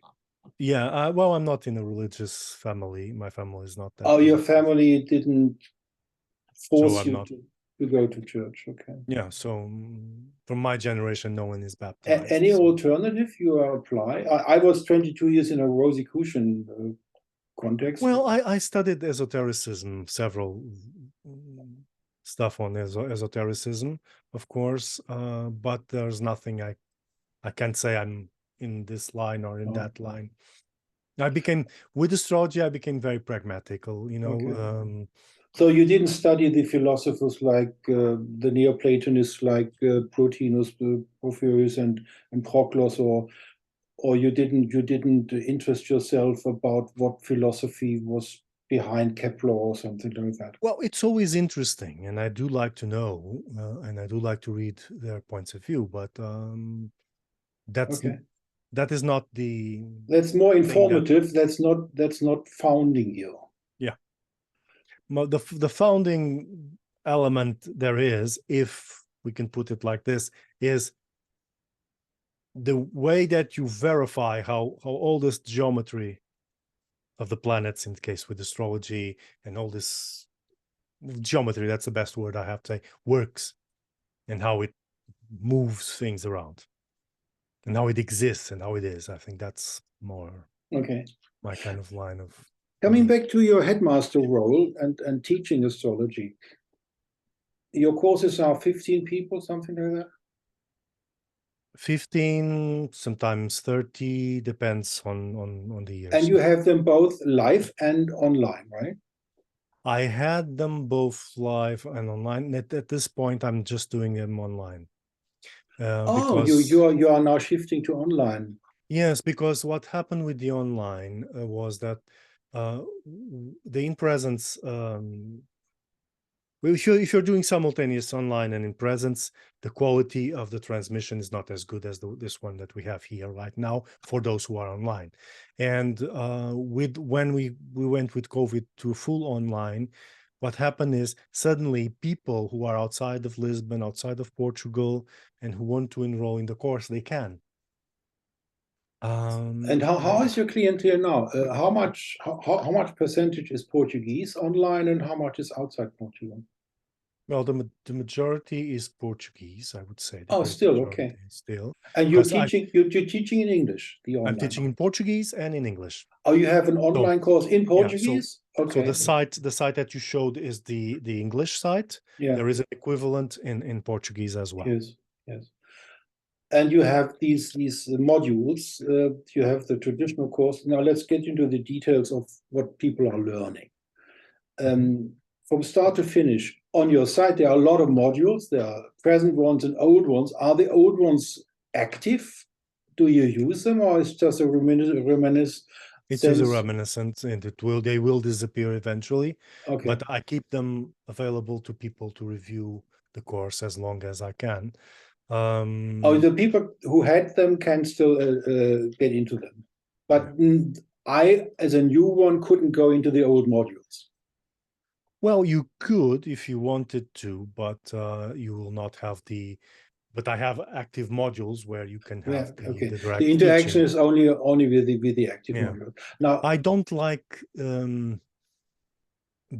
video only based teaching. Okay. There are some people who by time zones or by their work, they cannot be at the classes, so they will do it. They will watch it later, and it's okay. And people have been used to doing that for quite some times. But I like to talk to an audience, have questions. So basically, your online course is an online presence course. It's a live course. It's a live course. Yeah. You have to be there in the chat room life if you want to participate in that course. Yeah, exactly. So the traditional course of astrology is how long or how much time consuming is it for the student? Well, it's still being, the English version is still being thought out, because I've been adapting. My course in Portuguese, which is the main one, Yes. is for 2 years, weekly, one class weekly. Oh, I have to be present online for 2 years. Yeah.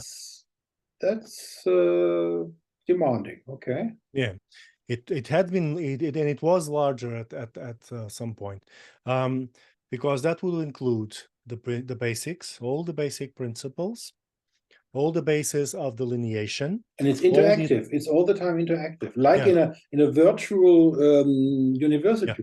yeah exactly.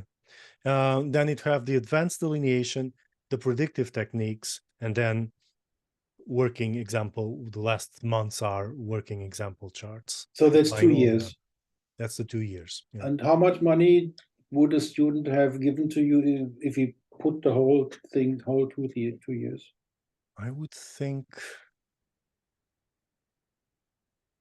around 1,000 something euros for the whole thing. That's moderate. That's not expensive.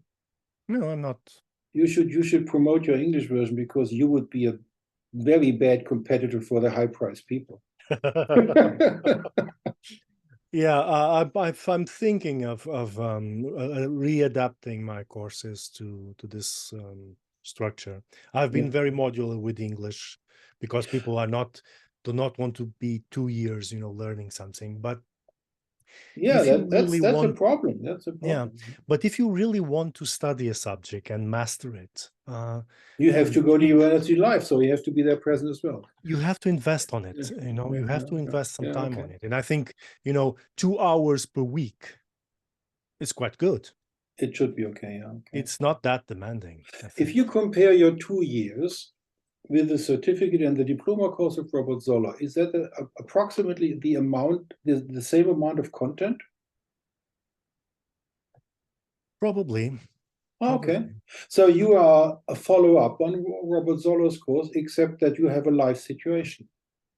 Because Yeah, well, I don't. Zoller was obviously not a life situation, a No, virtual it life wasn't. situation. I don't follow his module, of course, the No, way that's for laid sure. out.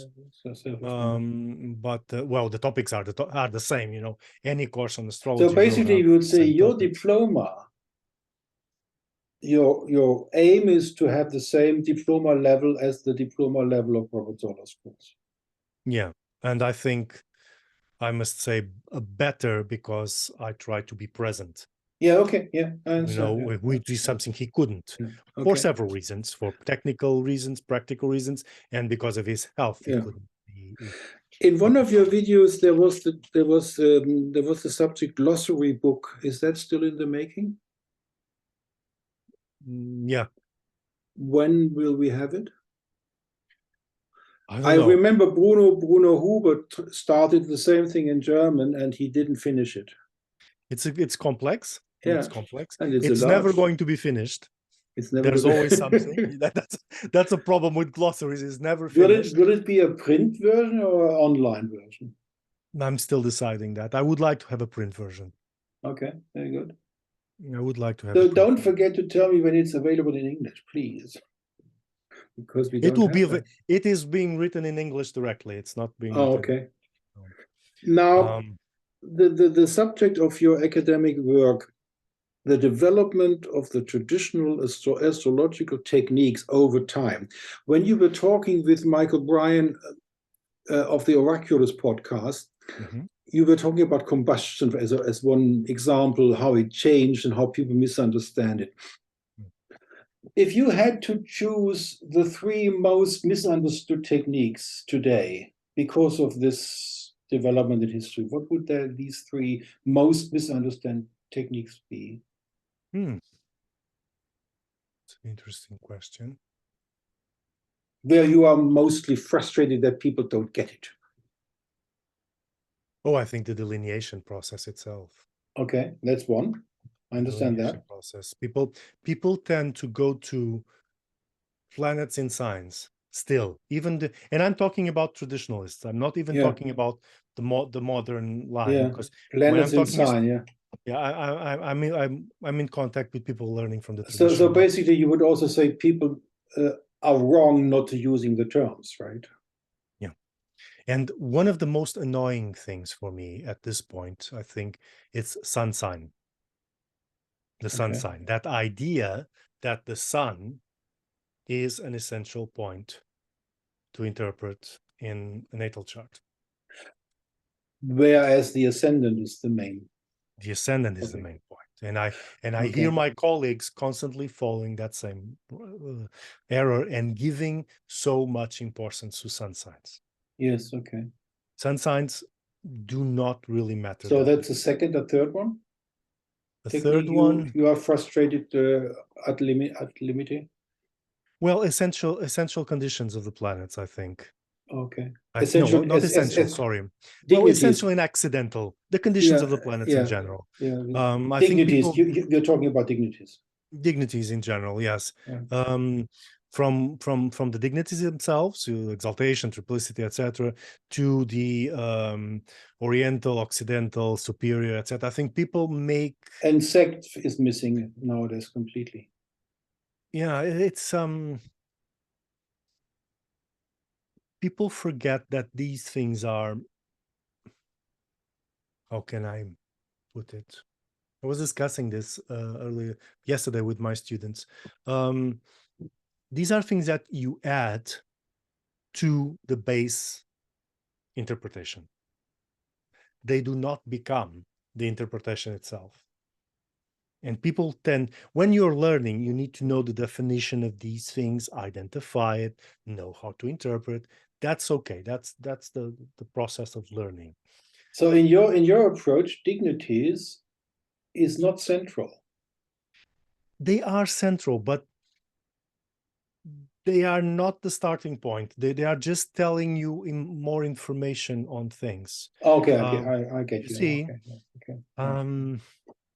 if you don't have the initial sentence, astrological sentence, properly done, that is going to add more confusion to it. So if you do the ascendant with all its facets correctly, then the dignities supplemented. Yeah. Okay. Yeah. Okay. It is the problem of signification. Okay. If you don't give a signification to the planets, you're going to have a hard time trying to understand, oh, but this, my God, this Venus is oriental and I don't know, in Hais. What does that mean? It doesn't mean anything. It only means when you give that Venus a signification. Yes. If you don't give the planet a signification, you're working on nothing. It's just theoretical concepts and possibilities. That was in your text in the first edition of the traditional journal, which gives me an opportunity for another question. We have this problem of assigning points in tradition, right? You are calculating this aspect as 6 points, this is 5 points, this is 3 points, and then we add them all up to come up with the sum. I have a problem with that, me personally, not being representative. What do you think is the advantage of giving those points instead of trying to get the meaning of these as different factors without using mathematical addition? Well, let me make a comparison. When you're doing your cooking and you're making a dish for the first time, you need to follow the recipe with those exact amounts. Yes. So, and once you've done it, I don't know, 3, 4, 5 times, you get your hang of it, you put a little bit more of that. Okay. And so that counting, especially the essential dignities, the essential, I think it's important, serve as a reminder that there's a hierarchy of power between those concepts. And those things have a certain degree, and there's a degree of power there, and the best way of measuring it is mathematical. That doesn't need, you need to follow it rigidly, but not to follow it rigidly needs experience. And my Okay. problem with people nowadays, they very quickly have opinions on that without really testing that out and having, I don't know, 10 years of practice, of true practice of dignities to sustain that kind of hands-free measuring of things, which you can do, but you don't do that with 1 or 2 years of astrology. You do Okay. that with 10 years of astrology, and people forget time and experience and Okay. have these very lofty opinions about how dignity should be counted or not counted. But everything that is mathematical is trying to give you a quantity. So it's trying to quantify something that is important with essential dignities. There is a quantity there as well. It's not just that, it goes beyond that, clearly. It is a quality as well, but it would still be useful to apply that quantity. When it comes to a later period, when they are also attempting to quantify the accidental dignities, then it gets a bit more complicated. Okay. Because the fact is that historically there is not one complete system for the accidental dignities. There are several attempts at doing that.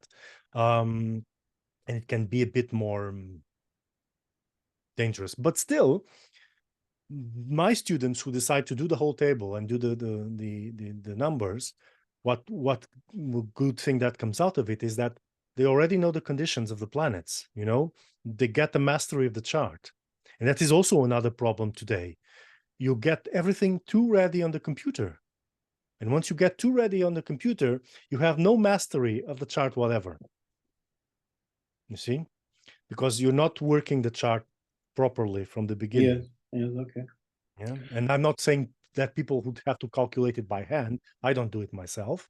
But if we did, by the time we would have the chart drawn, you would already have a lot of information that would be valuable Yes. for the interpretation, Yes. Yes. which you lose. And especially when you start having programs that do all the computations, they sell you the dignities, they are calculating ILEGs now, they are calculating that. That's not something a computer can do. And I've seen professionals following that mistake as well, of thinking that, oh, Solarfly says my leg is this one. Yeah, Yeah. but that's not how you do it. Do you use a computer program? Yeah, I use Solarfire and Janus. Okay. When your students are in the course, 2 years of collaboration, you meet in the virtual life situation, you get to know your students. What are the present day problems, the highest problems for students of today in your course? What's your impression? What makes them the most difficulties? Well, I think it's still this. Let me see. A number of years ago, the main problem was that people were confused Okay. with astrology. This before the tradition became a thing. People were hearing a lot of opinions from various peoples, most of them with no source at all. People would hear a lot of opinions and have all these wonderful, fabulous ideas about spirituality, psychology, healing, whatever, and had no idea how to pick up a chart and read it. Yes. And it would be a mess. There would be an unstructured thing. Then the tradition came. And one of the good things of the tradition is that it has a backbone, which is the same throughout the ages, and you can rely on it as your basis. And that served for a time to structure an approach to astrology. You would have that good route on which you could find your support for your delineation. And now I'm keep finding the same confusion I would find 20 years ago in astrology students is now popping up in traditional students. And I'm talking about people who have come into astrology through the tradition directly. Because you have Hellenistic and you have medieval, and people manage to pick up what is a whole system and fragment it in little bits and pieces, then they cannot make them work because they're always contradicting themselves. So Humanistics they did should this. only read even Ezra probably, and then no confusion comes along. Yeah, that is a problem. It is a problem of a lack of a system. You need a system where you can contain your knowledge and your learning. Okay. Once you have that system in place and you trust it because you have practiced and you have your own feedback of how the system operates, then you can look at the context and start perhaps picking a variation and said, oh, I think this author might be correct about that topic, so I'll adjust. How do you approach that problem with your students? Do you tell them, don't read that, just stay in the course and don't read anything else? Yeah. Okay. Strict? Yeah. You're strict on that? Okay. Yeah. No, I'm not strict. People are free to do whatever they want. But you This is an advice. you wouldn't allow the situation in your virtual life situation that somebody comes in with an information which doesn't belong to your system. So that's off topic. No, we don't discuss it here. No, I will discuss it. Oh, you will? Okay. And I will explain why. Is it that different, and what's the difference? I'm not. Okay. I don't run a. Okay, let's boarding school for let's simulate a situation. I would be a student in your course, okay, and you were teaching house system. You use Algebraic houses, and I said, why don't you use whole sign houses? Isn't that better? That would be my student question. What would you say? Oh, I say what I usually say. I do not give the whole house system enough sensitivity or let's say accuracy that another quadrant system has. In what areas are the accuracy deficitaire?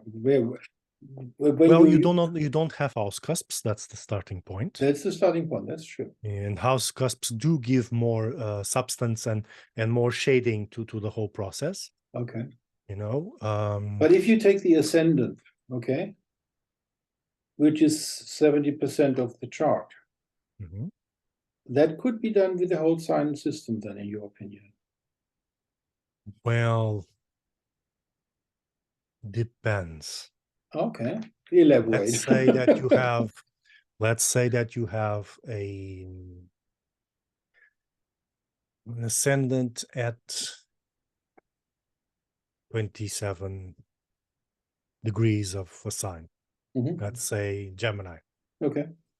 And there's a planet in Cancer close enough to that ascendant so that it is an angular planet of the first house in a quadrant system, but it would not be. It would be a second house planet in a whole sign house. That's true. Yeah.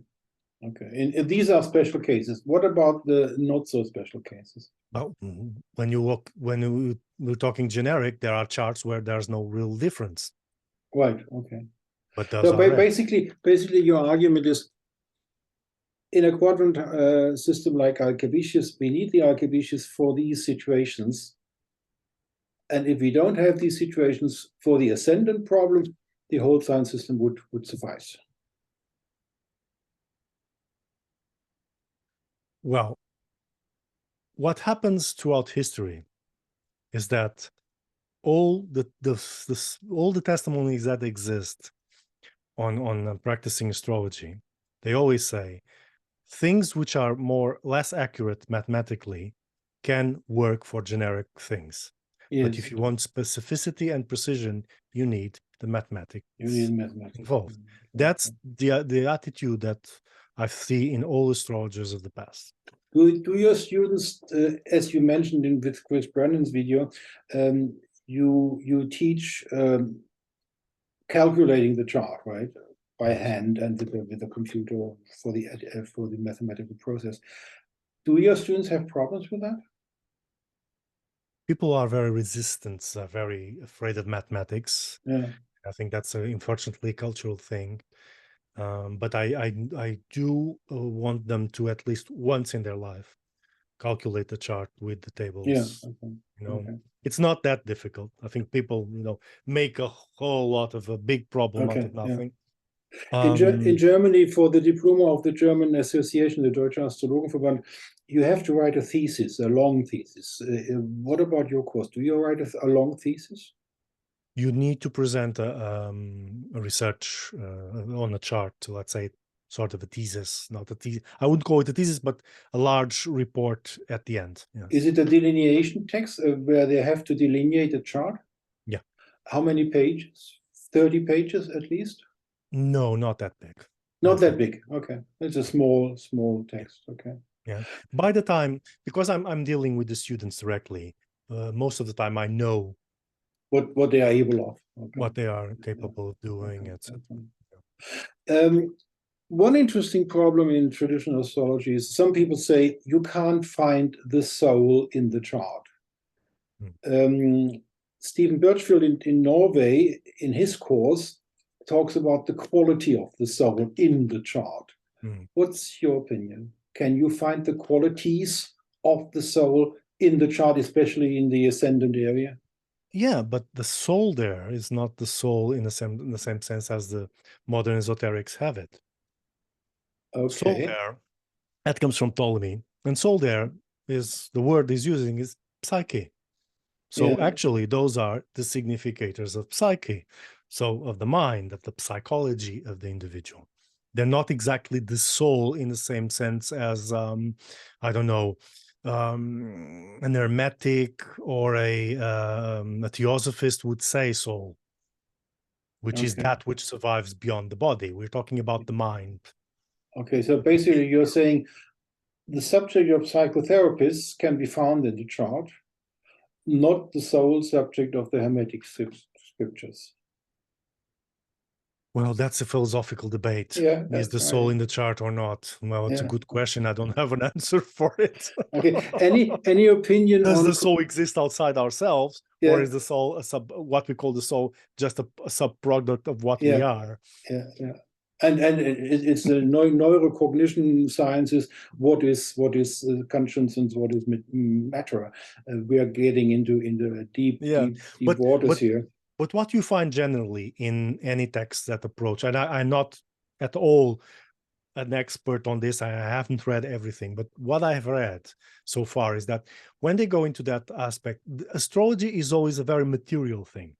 So astrology is speaking, even in non-Christian contexts, about the materiality of the body.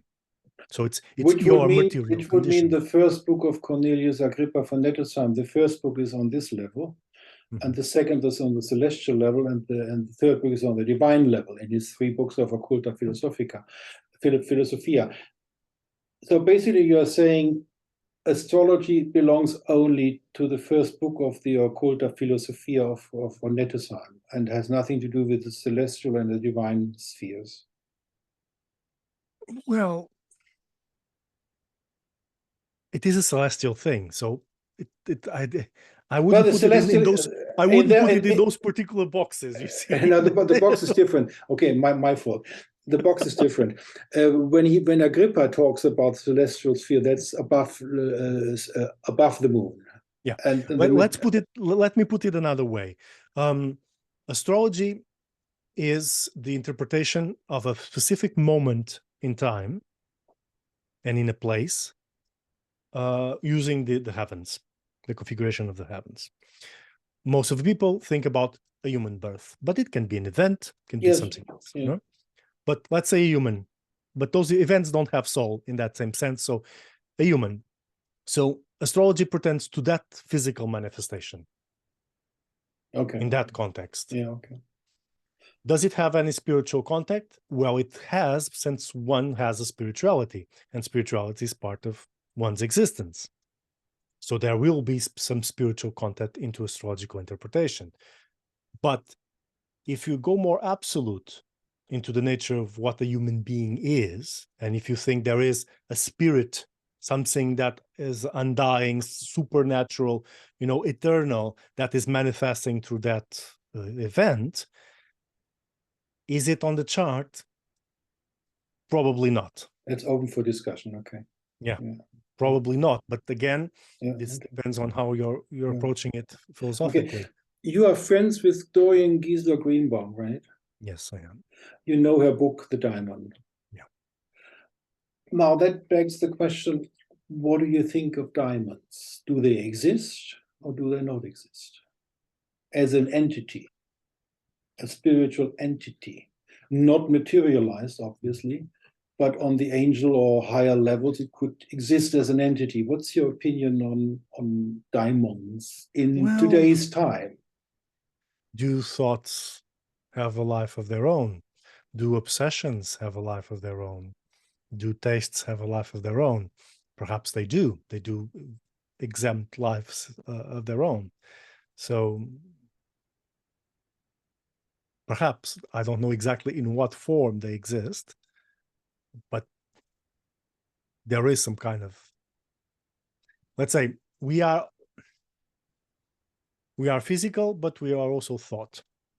Okay. Because we think, we produce thoughts. So you at least some people do. You wouldn't go as far as I would go, that I have a guardian angel as an entity. Mm-hmm. You wouldn't go that far. Well, not so sure about that. Taking angels as real is not your cup of tea.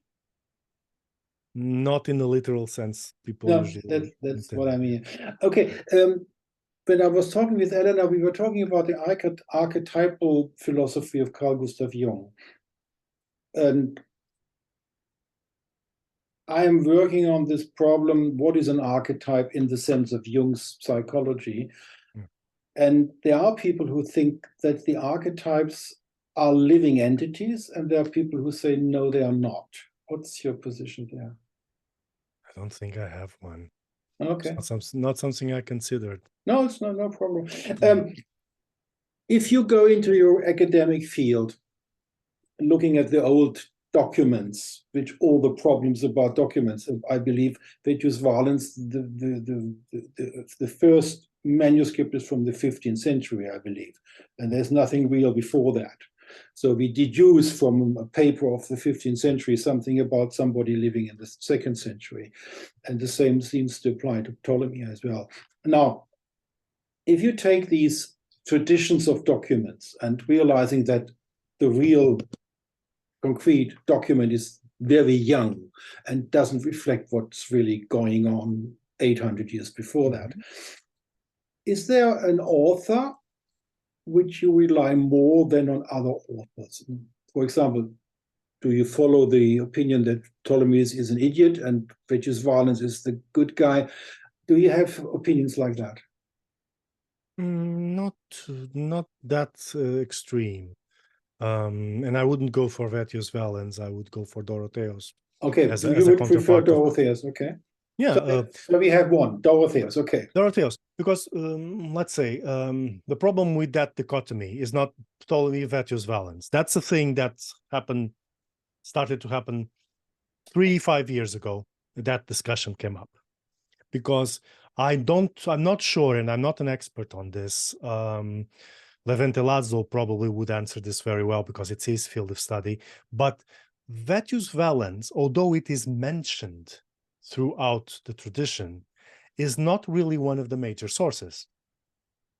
He's referred to, but as far as I know, most authors appear to refer it as a second-hand reference, the part of marriage according to Vetus Valens. That's the one I remember at top, So they've seen it, they've heard speak a bit, but I think very few people must have worked with Vetus Valens documents. Perhaps the Byzantine astrologers would have, because it's a Greek tradition. Abu Mashar seems to have relied on Vetus Valens a bit. No, do I remember that right? I don't know. No, I don't know. But okay, take Dorotheus, another one. But so Vetus Valens and Ptolemy are not the informants of the tradition. We leave them fight somewhere else. What you take Dorotheus as a reliable foundation. Another person in history, astrologer, Firmicus Maternus. No, not your cup of tea. No, Firmicus Maternus is a mess. So probably Arabic text, Abu Mashar. Abu Mashar is nice. He's not the most organized of persons, but yes, he does a good job. Abu Mashar is good. Ali Ben Rajal was a very important text for me when I was constructing and learning. Abi Ben Rachel, is he translated into English? No. For our viewers who can read German, the Abi Ben Rachel text is in a book in Germany. Ooh. And it's this thick. It's called Lehrbuch der klassischen Astrologie by Rafael Gilbrandt, which is a Spanish guy. He participated in that research group in the 90s. Mm-hmm. And he produced a German book this thick and a second German this thick, Matrix, using Ben Rachel's text. Okay. Yeah, because the person who did the research on that tradition was Gerald Hilty. I don't know if he's still alive. If he is, he's very old. Mm. He did the first edition from the Castilian version. Why did nobody put this into English? It's a lot of work invested, and nobody uses it to translate it. Strange. Because okay. People have choices. Yeah. We don't have that many people translating. We have Ben Dykes, basically. Yeah. What's your opinion on Benjamin Dykes? Is he a good translator? I wouldn't know because I don't read Arabic, so I wouldn't be able to judge that. I do have an opinion on the way. I think he reminds me sometimes about, he's a pupil of Robert Zoller, and when he talks about the academic translators, he reminds me of Robert Zoller when he brushes them off. What do you think about that? Well, what I think about the translations is that I think there's let me put this so I'm not misunderstood. I think we do have terminology for astrological techniques and methods, which is Western, which is English, because we're talking about translations to English, which is English. And I think they are creating, there's a whole school of Ben Dykes, I think has been participating in that, of creating new terminology, which I think is completely unnecessary. Mm-hmm. And it doesn't facilitate the reading of the texts. If you have to stop at every other word or every 3 or 5 words to understand, wait, what is this? And I'm talking about people who understand the texts. I'm not talking about students who have never read an astrology text, especially an older one. Why are we making up new terminology when we know exactly how to translate? For example, mm-hmm. he uses to use the word stakes for the angles. Mm-hmm. Why, if we have the word angles? He can put a footnote. I would put a footnote. It's his translation, it's its work, it's his choices, of course. But I would prefer to see that with the normal terminology so that is readable, instead of we having to have almost a glossary of terms to read a book that is not assisting the translation. And for example, if you read an academic translation, for example, by Charles Burnett, you don't have that problem. Yes. Okay. Because the terminology is updated and it's fluent in the way you read it. And some of Ben's translations are not, because he's choosing to keep a very old dated tradition, which sometimes probably it's necessary because there's not an equivalent term, but a lot of that work can be solved with a footnote. And when you explain here, the term is this one because of the context, the culture, the language, etc. And I think that is getting the books difficult to read. Okay. It's not a fluent reading. Yeah. That's my only thing to point out. I think you're right there. He probably has I'm sure he has a perfect explanation on his part why he chose to do it like that. That's a translator's prerogative to well, that's what Ibn Ezra had to do when he translated into Hebrew. He invented new terms. But that might be correct, because Arabic and Hebrew is a different story than. Okay. In Hebrew they had a problem, and I know that because I have been in projects that studied Hebrew texts, technical texts, and that's a problem, because if the word exists in Hebrew already, it's one thing. But if you're suddenly translating new knowledge produced in Latin, let's say, or in vernacular, and you want to put it into Hebrew, they had a lot of problems because there were no words in Hebrew that would be equivalent that's what even Ezra had to solve. Exactly. So they would have to create words or sometimes transliterate directly the Latin word. Whereas Ben Dykes would have had a terminology available to him he didn't use. You have a aversion against the term Renaissance. Could you? No, Renaissance is a very... You don't like the word Renaissance, right? No, because, for example, to say that Lilly is a Renaissance author historically is highly incorrect. By the time of Lilly, by the 17th century, Renaissance was done and over. Yes. We were in a completely different mindset. But I'm more interested in your opinion on, you don't like the term because it's so difficult to give a starting point, because we have Renaissance in Charles the Great in 800. Well, the Renaissance, as it's put historically, the one we identify as the Renaissance, so the 15th century, late 1453 and onwards. And onwards, that Italian movement, the Greek, the beginning, that's a very specific point in time. It's that period there. And sometimes it's also specific geographically. Yes. Because that's not going to occur at the same time everywhere. So that cultural movement, which is very important and very, very key to understand that historical period, is dated at that time. Once you go into the 16th and 17th century, it's no longer really Renaissance. It moved beyond that.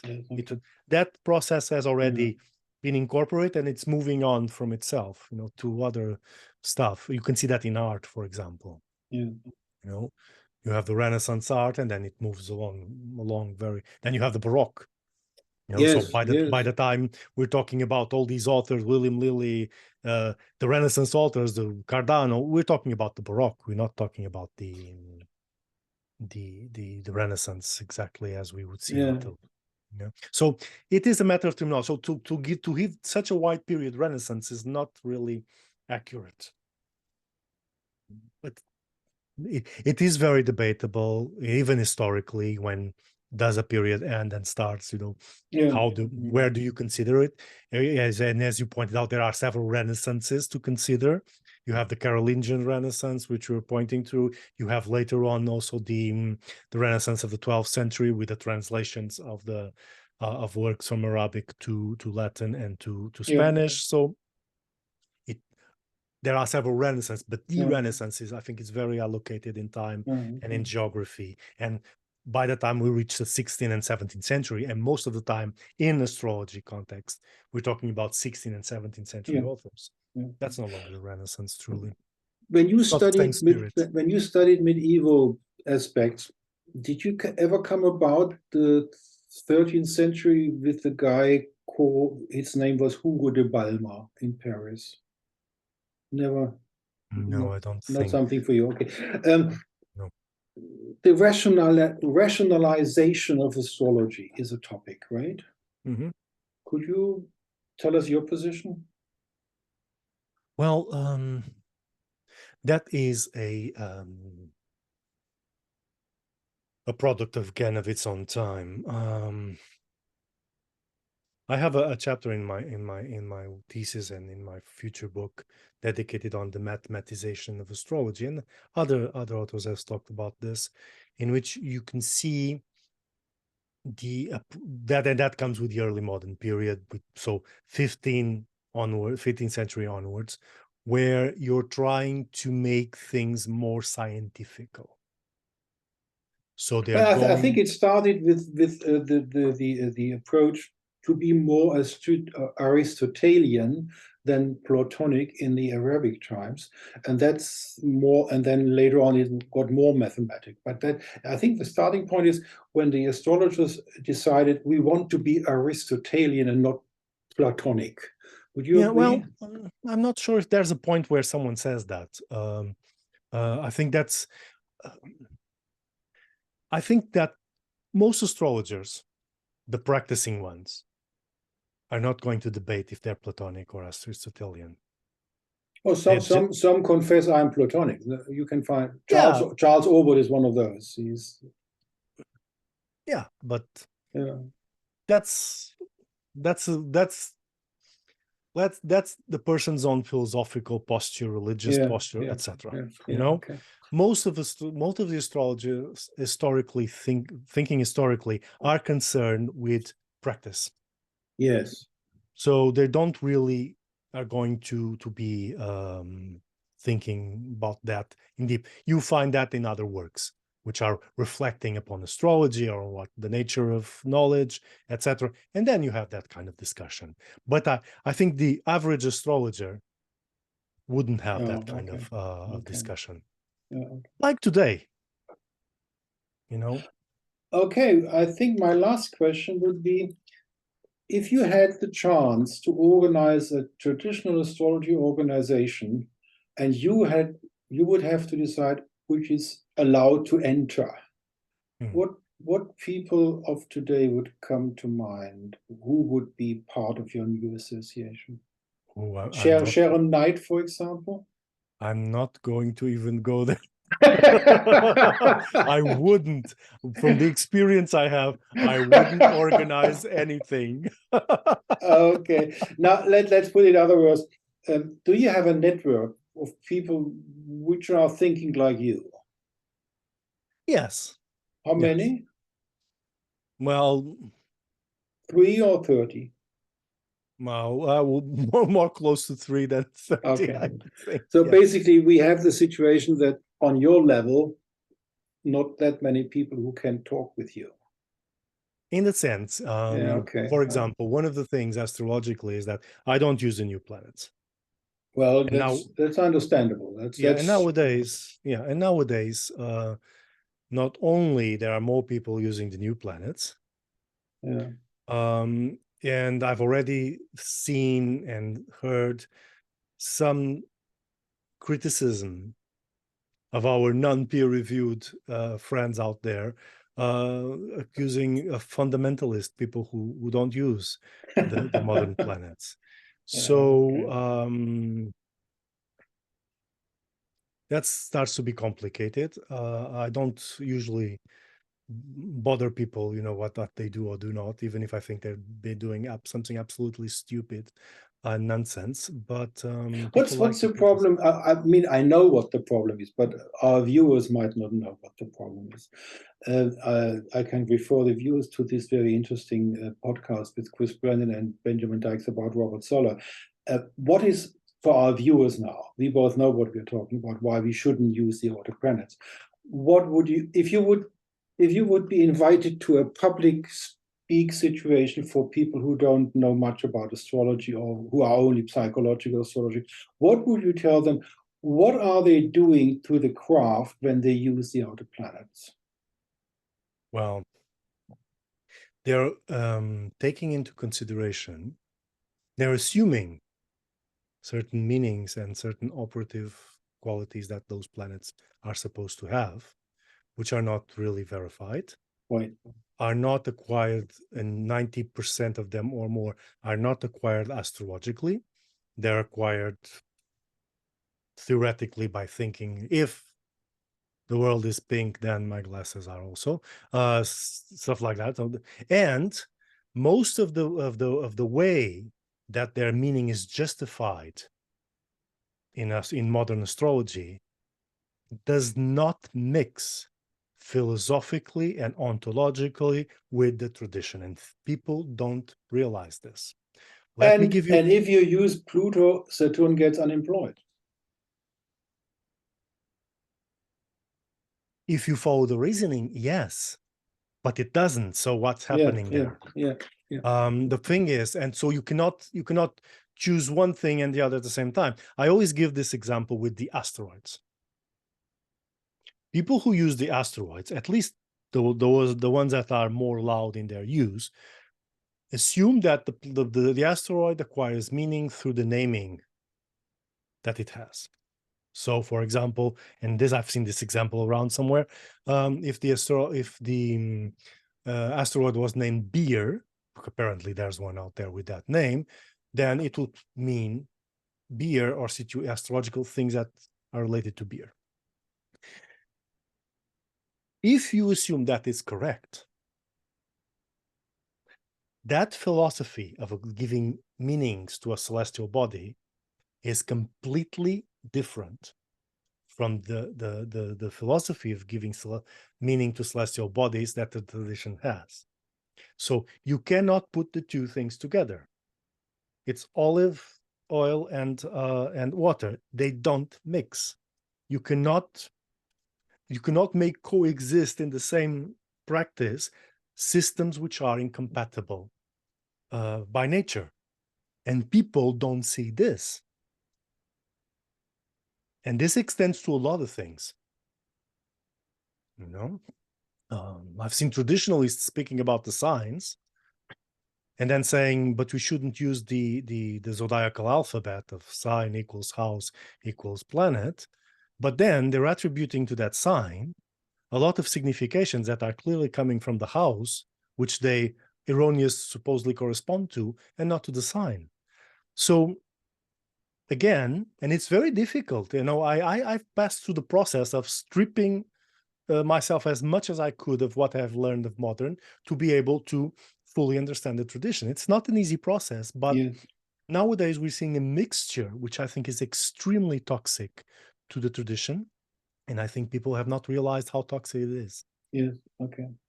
Before we come to the end, the copyright declaration, I have the right to publish this very, very nice talk with Luis Ribeiro, uncut and unedited on my channel and my homepages, whereas Luis has the right to do whatever he wants to do with the footing. He can put a 7-minute video with music and pictures to do some public relation with it. So that's the copyright declarations. Did I miss to ask something important? I don't know, so many things we could talk about. Should we talk about something I missed? Well, something on your on your astrological hard side and something on your academic field hard side.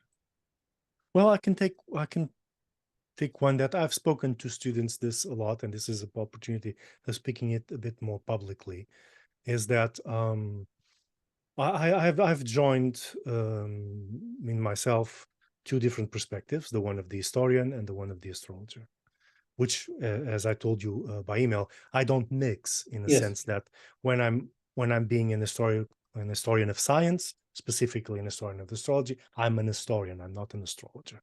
To keep things well separate. One thing is to study a practice, the other thing is to do it. There might be interceptions and knowledge cross information of knowledge, but I keep them separately. But nowadays, I think people are too much enamored with history of astrology in the astrological community. And although that's important, and I think people should know the history of astrology as much as they could, they forget that history is not practice. Knowing a lot of history of astrology is not the same as being a good practitioner of it. And sometimes I think people get a little bit mixed in that sense. You don't need to know history to practice astrology. You just need to know the system and attain the mastery required to do it properly. You should know history. Yes, you should. It's culture that you should know. But one thing is not the same as the other. And I think people sometimes are mixing up discussions of history with discussions of astrology. And that can be very complicated. And it can at some points, as I usually say, throw a wrench into the cogwheel. So you get stuck because you're discussing the history of a method instead of practicing it. And you shouldn't. You should practice it, see the results, test it extensively, and then you can discuss what is historically correct or more entitled with what you're observing the method to be, or how the method is operating, and not the opposite. So this is my caveat, I would say, to students nowadays. So you take clients from all over the world if they pay the 80 euros. Yeah. What astrology do you not offer? Do you do a mundane astrology with clients? No one has ever requested, and it's But not a service. you would do it if they would come. Yeah, I along. usually do mundane as a research for myself when I And have the time. you could offer it to a president of the United States if you wanted to. Yeah. Like Ronald Reagan. I would do my best work. I always say that. Well, or we might have specialties. We could use Elizabeth Tessier as an example, closer to home in President Mitterrand. Okay, you do but mundane. I always think in that regard that as an astrologer, you should know all the tools that are available to you. You might be better at one or the other. You have more expertise. You have more experience in, for example, you can have more experience in natal astrology than you have on orrery or elections, or vice versa. But you should know them all, mundane included. Okay, when a client from Australia would want to have an orrery consultation, how would you deal with the technical problems, the place of the chart, the time of the chart? How would you solve that? No, the time of the chart in the place is when I read it, and so. But when you read the email, yeah, and it's your place, Elizabeth. Yeah. Okay, so I have no more questions. I'm very glad that we did this. It was very nice of you to take your time. Thanks from the viewers and from myself to you. Thank you for having me here. I stopped the recording.